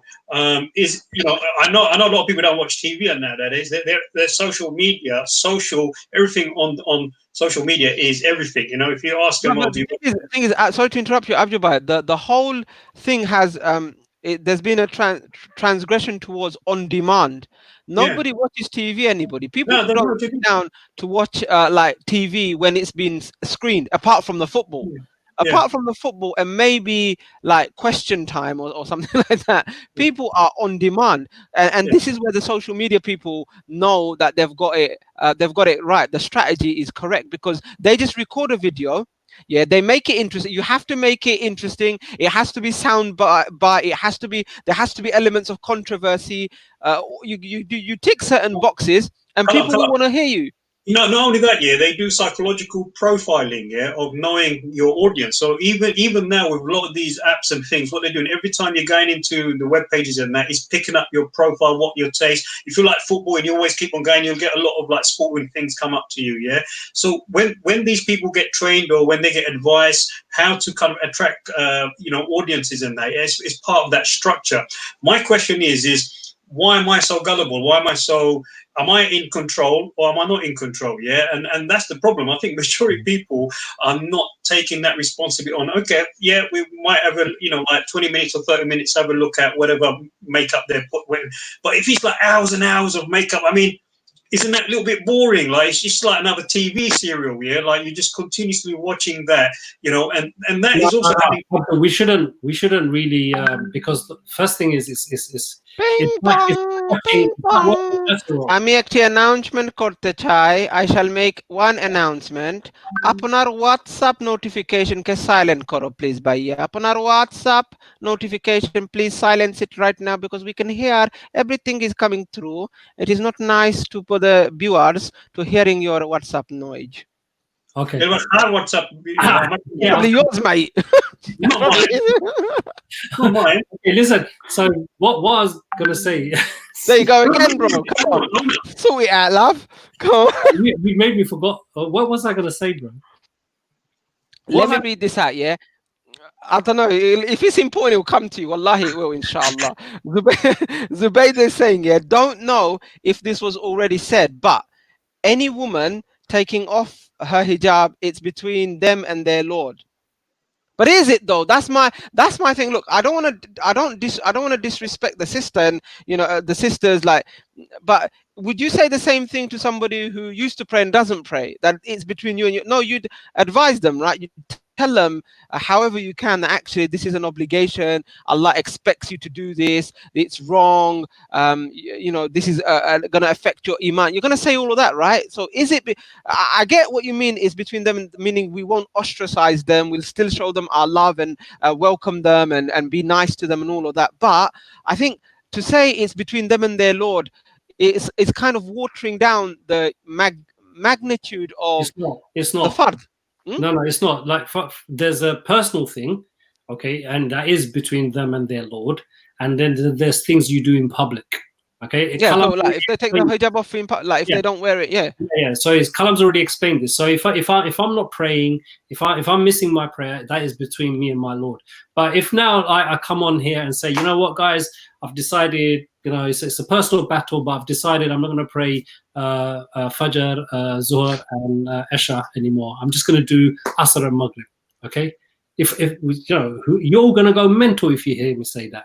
This is exactly what's happened here. So please, brothers and sisters, understand that. Don't fall into this nonsense of this is personal. If it was personal, none of us would know about it. That's the point. Okay. Anyway, look, going back to what we were. Can I read this text message out, actually? This is quite an interesting one, yeah? It's a nice curveball in our discussion. So Faith is saying, I have my own page. Just a small business, part-time, selling hijabs. So this Faith is selling hijabs. I got called a hypocrite because I don't wear a hijab, but I sell hijabs. It was something I love doing, and when I have the time, I still do, and I hope to wear the hijab soon, inshallah, one day. Yeah. So. Okay, so this is what I was going to say. Actually, you just now reminded me. And there you go. See, it was important. Yeah, it was very important. Okay, so like there is nothing hypocritical about selling something that you're not using yourself. Okay. Whoever's making that argument is stupid. Let's put that aside. But the point I was going to make is, like, it's about being honest with what you're trying to do. Okay, and I know a lot of people like to keep focusing on these individuals, but I want to focus on the masses, because the change has to happen in the masses, not in these individuals, because these individuals will always get replaced. So today this individual is gone. Tomorrow people will be in their hundreds and thousands will be following another woman or another influencer or another man or whatever it is, right? I don't follow anyone. To the wider people. The wider people is, you got to start understanding your deen. You got to read up about these things, okay? And then you have to honestly look at your actions. Hijab, let's just take that as an example, because since we're talking about it, it's a religious requirement, okay? It's a religious requirement. So if you need to wear a hijab because you're a female, okay, you're a woman, then there's some basic needs and understanding that you need to have on wearing a hijab, how to wear it, all of that. You need to go and understand that from a scholar. Now, there are lots of different types of hijabs, of course. There's different colors and everything else. But now if you are going into, okay, I'm wearing the hijab, how can I make it look nice and pretty and this, that, and the other? Now you've moved into a different domain. It's not Islam anymore. Now you're into a beauty domain on looking good, on style and everything else. You need to be honest with yourself and say, I'm watching this hijab tutorial because I want to wear my hijab in a beautiful way. I want it to look beautiful, or I want to get this. There's nothing wrong with that, though, is there? No. There is something wrong with that. Oh, is there? Yeah, only if you then get upset when they're not wearing hijab anymore. Okay, right, okay. Why are you getting upset for? Because it's a business. It's a beauty thing. They've now decided they look more beautiful without the hijab. And this is the point. See, the point is, remember, the deen is to do it for the pleasure of Allah. That is so imperative. When you do something for the pleasure of Allah, to be near to Him, to satisfy Him, to obey Him, and to be subservient to His commands, subhanallah, you know, you're doing it. But when you do it to look beautiful, and that's the reason, not to obey Allah and to please Him, but to look beautiful, then you're on a very shaky ground. You're on very shaky ground. Callum, you know, like I mean, I'm trying to understand this. Yeah, I mean, this obviously I'm like a little bit dinosaur to this. Yeah, but trying to look beautiful with the hijab, like Brother Azad is saying, it's like moving on to the, you know, a little bit different. Yeah, but isn't hijab? My question is looking beautiful wrong, or is the hijab supposed to be, you know, provide modesty that isn't going to attract the opposite sex? Yeah. Go on, come on. What's the purpose? No, look, the purpose of the hijab is to be dutiful to Allah subhanahu wa ta'ala, and there's certain requirements about the jilbab that Allah subhanahu wa ta'ala mentions in the Quran, and the Islamic dress has some very broad Islamic dress code for men and women has some very broad but distinct conditions. And my recommendation would be, if people want to know what's the limits and boundaries of what you're required to do, because Islam is beautiful, it sets you some limits, and then you can explore your culture, your society can also color you and dress you. But there are some, I'd advise you to read Al Halal wal Haram by Sheikh Dr. Yusuf Al Qaradawi. Al Halal wal Haram, the lawful and the prohibited in Islam by Dr. Yusuf Al Qaradawi. Read that book. That's got a chapter on dress code, and it tells you what are the limits. So, for example, a woman should not imitate a man, and a man should not imitate a woman. It mustn't be see-through. It must be loose. It mustn't show your figure. X, Y, and Z. And with regards to these things, but it's important. Listen, I don't want to make this just about women. Okay? No, we're coming to the these things apply to the men. I think. Look, it's like we said. It's just within the Islamic kind of framework, you need to keep things balanced. It's all about, that's what the deen is. It's a balance, okay? There's nothing wrong with, you know, wearing nice clothes and all of that makeup or whatever it is up to a certain point, if it's balanced, okay? And there's nothing wrong with brothers, you know, combing their hair or whatever it is. It's all things with a balance, okay? It's about a balance. And when you go beyond these balances, this is a problem. But remember, look, this entire conversation is from a political perspective, okay? The reason we're talking about it is because some people got upset that these influencers did not join the bandwagon of Black Lives Matters and things like that. This is the reason why they did that, okay?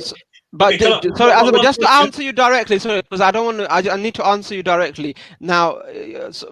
Yes, the Islamic dress code when you're going outside should not, for a woman, should not be to draw attention unduly.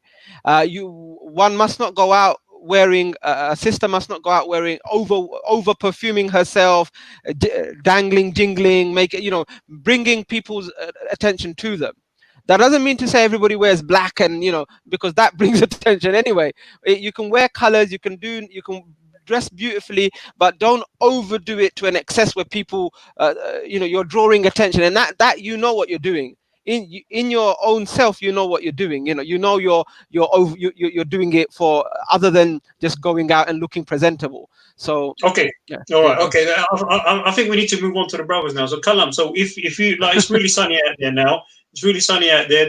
Well, not today though, but like it has been quite sunny. So Kalam, would you go out on the streets, enjoy, like with your social distancing and that, wearing shorts, covering your navel to your knee? So, and with the navel to the knee, is it up?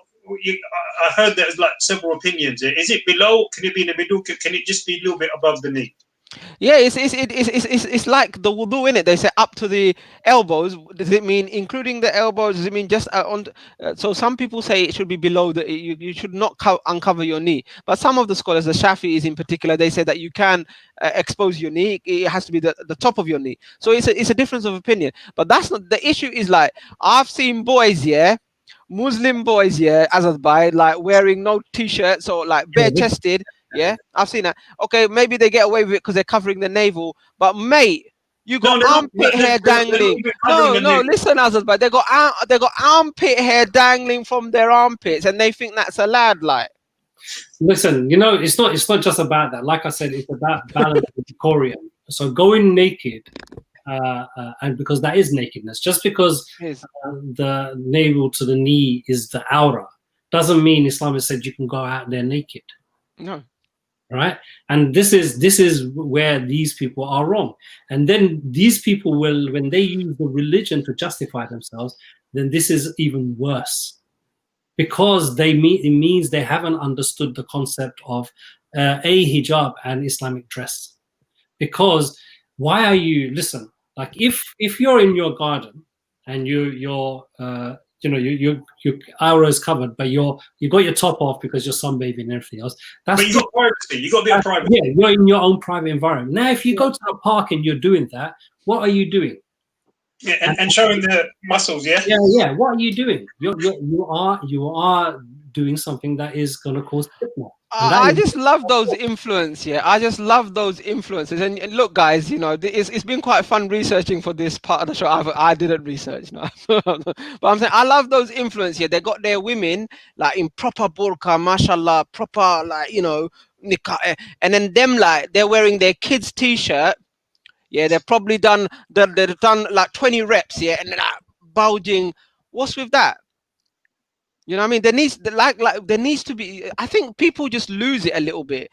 They like to impose on other people something that they themselves can't really do. Like the Sahaba radiallahu anhuma, they didn't used to flex their muscles unless it was on the front lines. They used to wear modest clothing, loose clothing, and they used to be humble in their appearance. But some of our boys, some of the men out there, they walk around as if like they could take on Tyson Fury in a boxing match or whatever.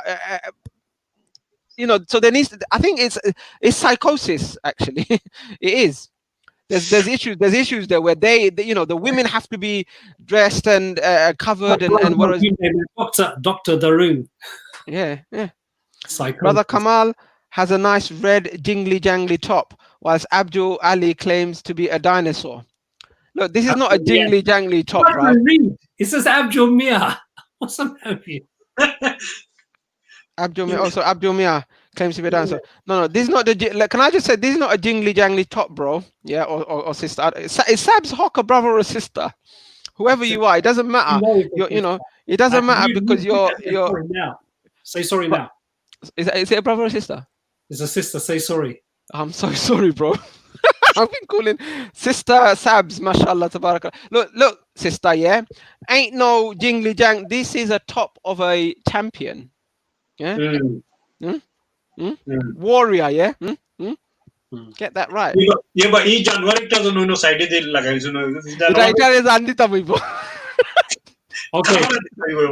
Okay. Can we just finish this conversation? And I think we're coming to the end of the show as well. Like it's nearing the end. We didn't get any callers with the yes/no game. That's a shame. Khalid was one. Who was the other one? Muhammad, the organizer. The Sainsbury's. No. Khalid's the organizer. Muhammad, I think, was the Sainsbury's guy. No, works in Sainsbury's. Had an elderly grandmother. Okay, I'm confused. Anyway, hopefully the other brother calls in. Now, we are going to come to an end. And I just want to kind of move the conversation away. And a lot of people are going to say, oh, why are these guys talking about women and everything else? Look at these and, typical thing. I don't want people to use that to cause further divisions amongst us. Okay? So let's just in the whole conversation that we've had today, there's just a few really important things that we want you to be very clear about. And there's no compromise from us on this. And Abjo and Kalam can speak for themselves. Whatever is part of the deen is part of the deen. There is no negotiations. Okay? And if we have subscribed to be part of that deen, then we have to approach it from the way the deen approaches it. That's it. There is no negotiation on this. Now, if that doesn't work with your understanding and your kind of what's the word I'm looking for, your world outlook and how you've been educated in the secular and Western kind of society that we're living in, then that's a shortcoming on your part. And I'm saying that straight up. Okay, when we get into these kind of conversations, okay, we have to be really, really clear about this, because it's going to cause more and more fitna. The worst thing, remember, is we try to save the world and we end up destroyed ourselves. That's the worst thing. So just remember that always in these conversations. Where's Kalam? Absolutely. No, the other thing I wanted to add, I was looking for the book Al Halal Wal Haram just to put it up so that people can see the cover. If you guys have got it, maybe just put it up so then people can see it. I think my kids are reading it. I just wanted to say, look, Islam is a religion, right, that believes in specialism, right? It believes in expertise, experience, and knowledge. So if you want to learn Quran, how to read it, you go to a scholar of Quran, you go to a tajweed expert, you go, if you want to learn the meanings of Allah's words, you go to a mufassir, a person who does tafsir and studies tafsir. If you want to learn the rules of wudu and salah, you go to a faqih. And if you want to learn about medicine or you want to learn about how to build a car, you go to, or cooking it, you go to a doctor, you go to a mechanic, you go to a chef. So don't go for your deen. Do not go to your deen to these people, the influencers. With all due respect, there are many good ones out there. Yeah, they make you laugh. They're morally underpinned. One person I'd like to recommend is Ali. What's his name? Ali Official. Really good guy. Quite practicing. His material is quite cool. He's funny. He's got morals. He's a good guy. But you never know what the future holds.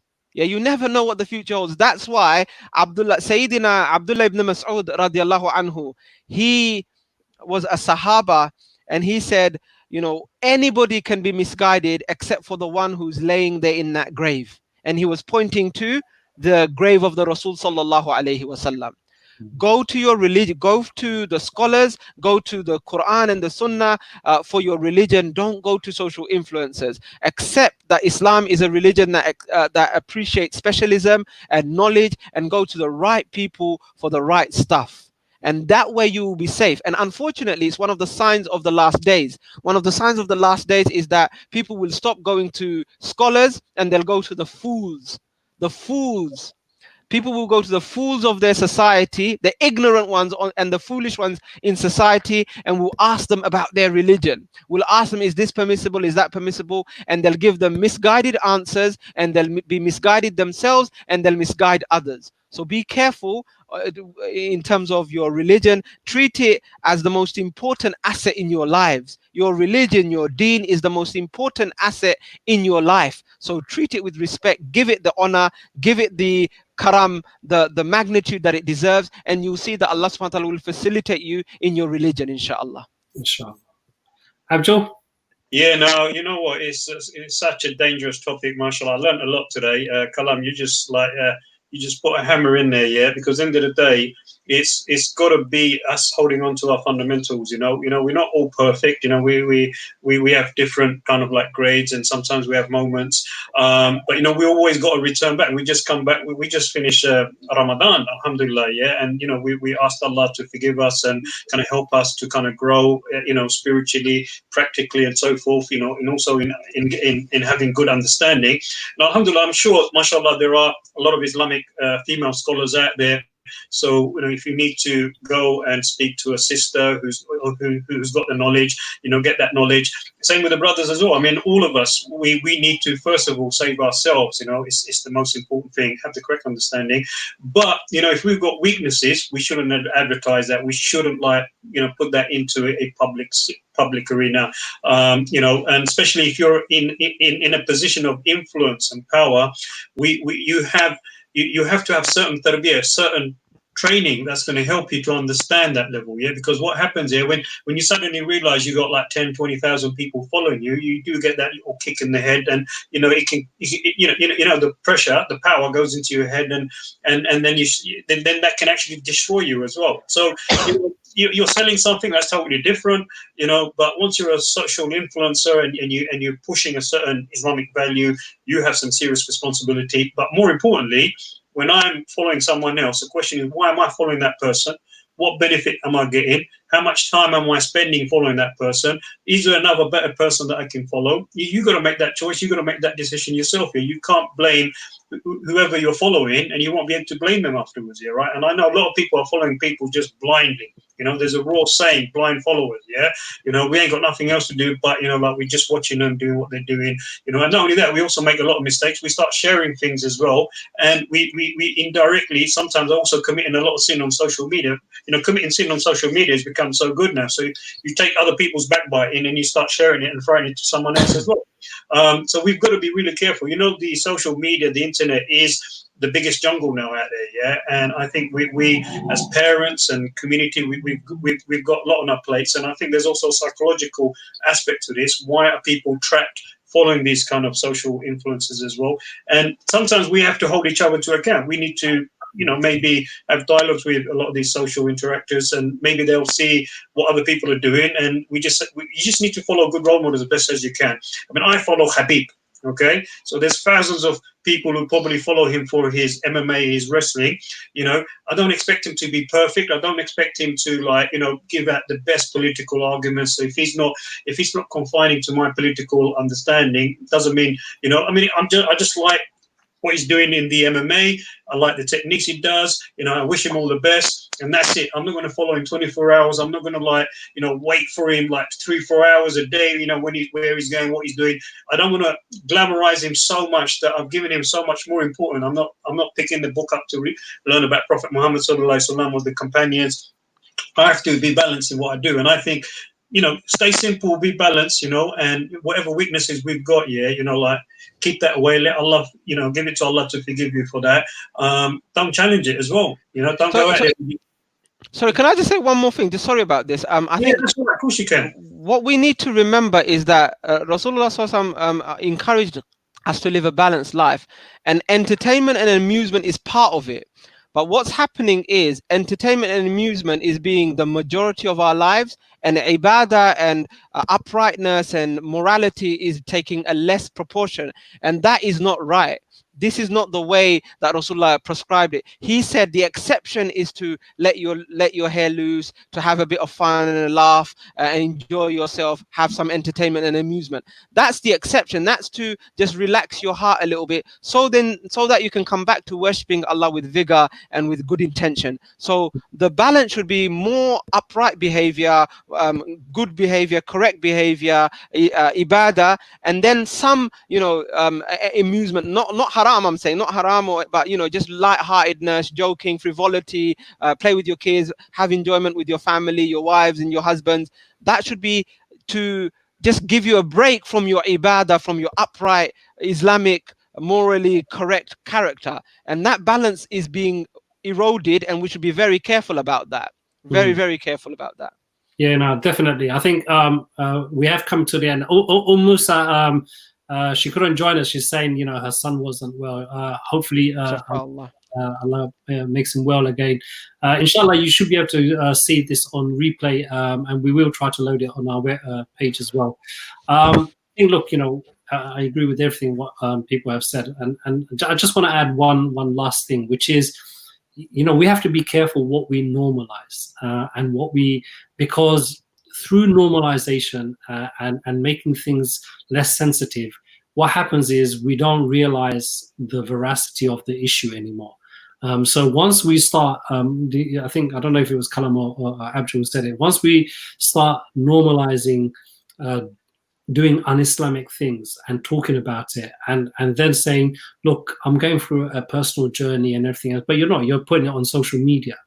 So say I'm like, all of a sudden decide and say, look, you know what, I've decided that I'm not going to be praying anymore. I'm going through a personal journey, and then every day on my social media, I'm like showing I'm starting to go into clubs, I'm drinking alcohol, I'm doing X, I'm doing Y, and what I'm doing is I'm normalizing all of the things that are un-Islamic all the time, making you, putting you on a guilt trip of not judging me because it's my personal journey with Allah. Brother Azad, but you're not just normalizing, you're advertising as well, because the social media, as soon as there's more than one person watching you, you're advertising it. People need to understand this. It's not private no more. It's not you in between Allah. No, whatever. that's my point. It's not private. Obviously, so it's not. Most of us got friends, 50, 60, whatever, 100 friends or whatever. When you start expressing it there on the public domain, it's a time bomb, spiritually it is, but that's what I'm saying. But people do that. People say, it's a personal journey I'm going through, and inshallah I'll be doing this, and I want to come back and all of that. But then in that personal journey, it's all advertised, it's all public, and this is the problem. And so we have to be very careful about normalizing these kind of behaviors. And when I say we, I'm talking about not the ordinary person. I'm talking about the people who are responsible, the people who say they are giving dawah of Islam, that they do not on their platforms bring these people on. They do not make these people worthy people. And this is, I think, the bigger responsibility. I don't blame the lay person as much as I blame the learned person. And if I am an activist, if I am a da'i, if I am someone who's calling for all of these things, and then I'm the one who's actually bringing these people on and normalizing them, giving them access, giving them platform, they might say something really good, and then I start promoting that, but I don't really realize who I'm promoting. Because after I've promoted that person, so say I've got, I don't have that many followers, right? Say I've got 10,000 followers. After I promote this person to my 10,000 people, those 10,000 people are not necessarily going to check what the background of the person is. They're going to think, oh, Azad thinks it's okay, so I'm going to start following them. And before I know it, I've added, 100 people to their following and misguidance. So the bigger responsibility is on me.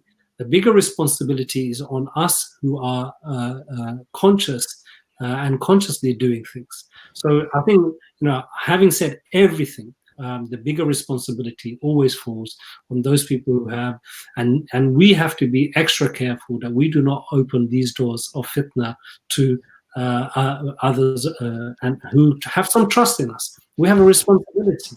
Whether I like it or not, people have some trust in me. Okay, so I have a responsibility.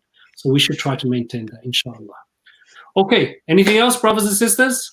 No, we're done. We're done.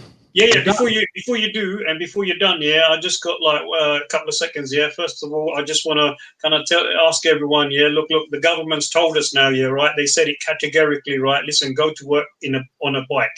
So I know, brother Azad, he cycles as well. Kalam, are you cycling? If not, why are you not cycling? To all our EasyTalk listeners out there, the community, listen, grab yourself a bike, join our cycling groups. Okay, stay fit and kind of like cycle. Right? It's a good time to kind of like change from a car to a bike. I know it's a push pedal, but I'm telling you, you see the world a bit differently from a cycle. I've actually been converted the last 5 months. I've been cycling, and more brothers. I just went today and helped and supported a brother looking for a bike, and mashallah, we just found one, and he's bought himself one, right? So brothers, I've also set up a sister cycling group as well, So if any sisters want to cycle, they can do that, and they can also learn how to cycle as well, So a lot of opportunities are coming, inshallah. Kalam, I don't know, do you cycle? No, I'm gonna buy one though. Buy or borrow, innit? I'm gonna buy one very soon. I know brother Azad, he cycles, and he does 30-40 miles right? That's what we should Sunday. We'll talk offline, but Sunday we should probably do a little trip up Epping Forest.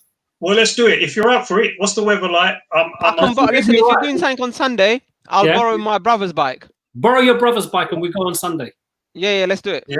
All right. Okay. What type of bike you bringing? You bringing a racer or a mountain? Mountain bike. We're not going to go into the mountain forest and everything else. My bike can't do that. Yeah, man. I'm just gonna get a normal mountain bike. Anyway, I think we can talk a lot about this offline, innit? Yeah.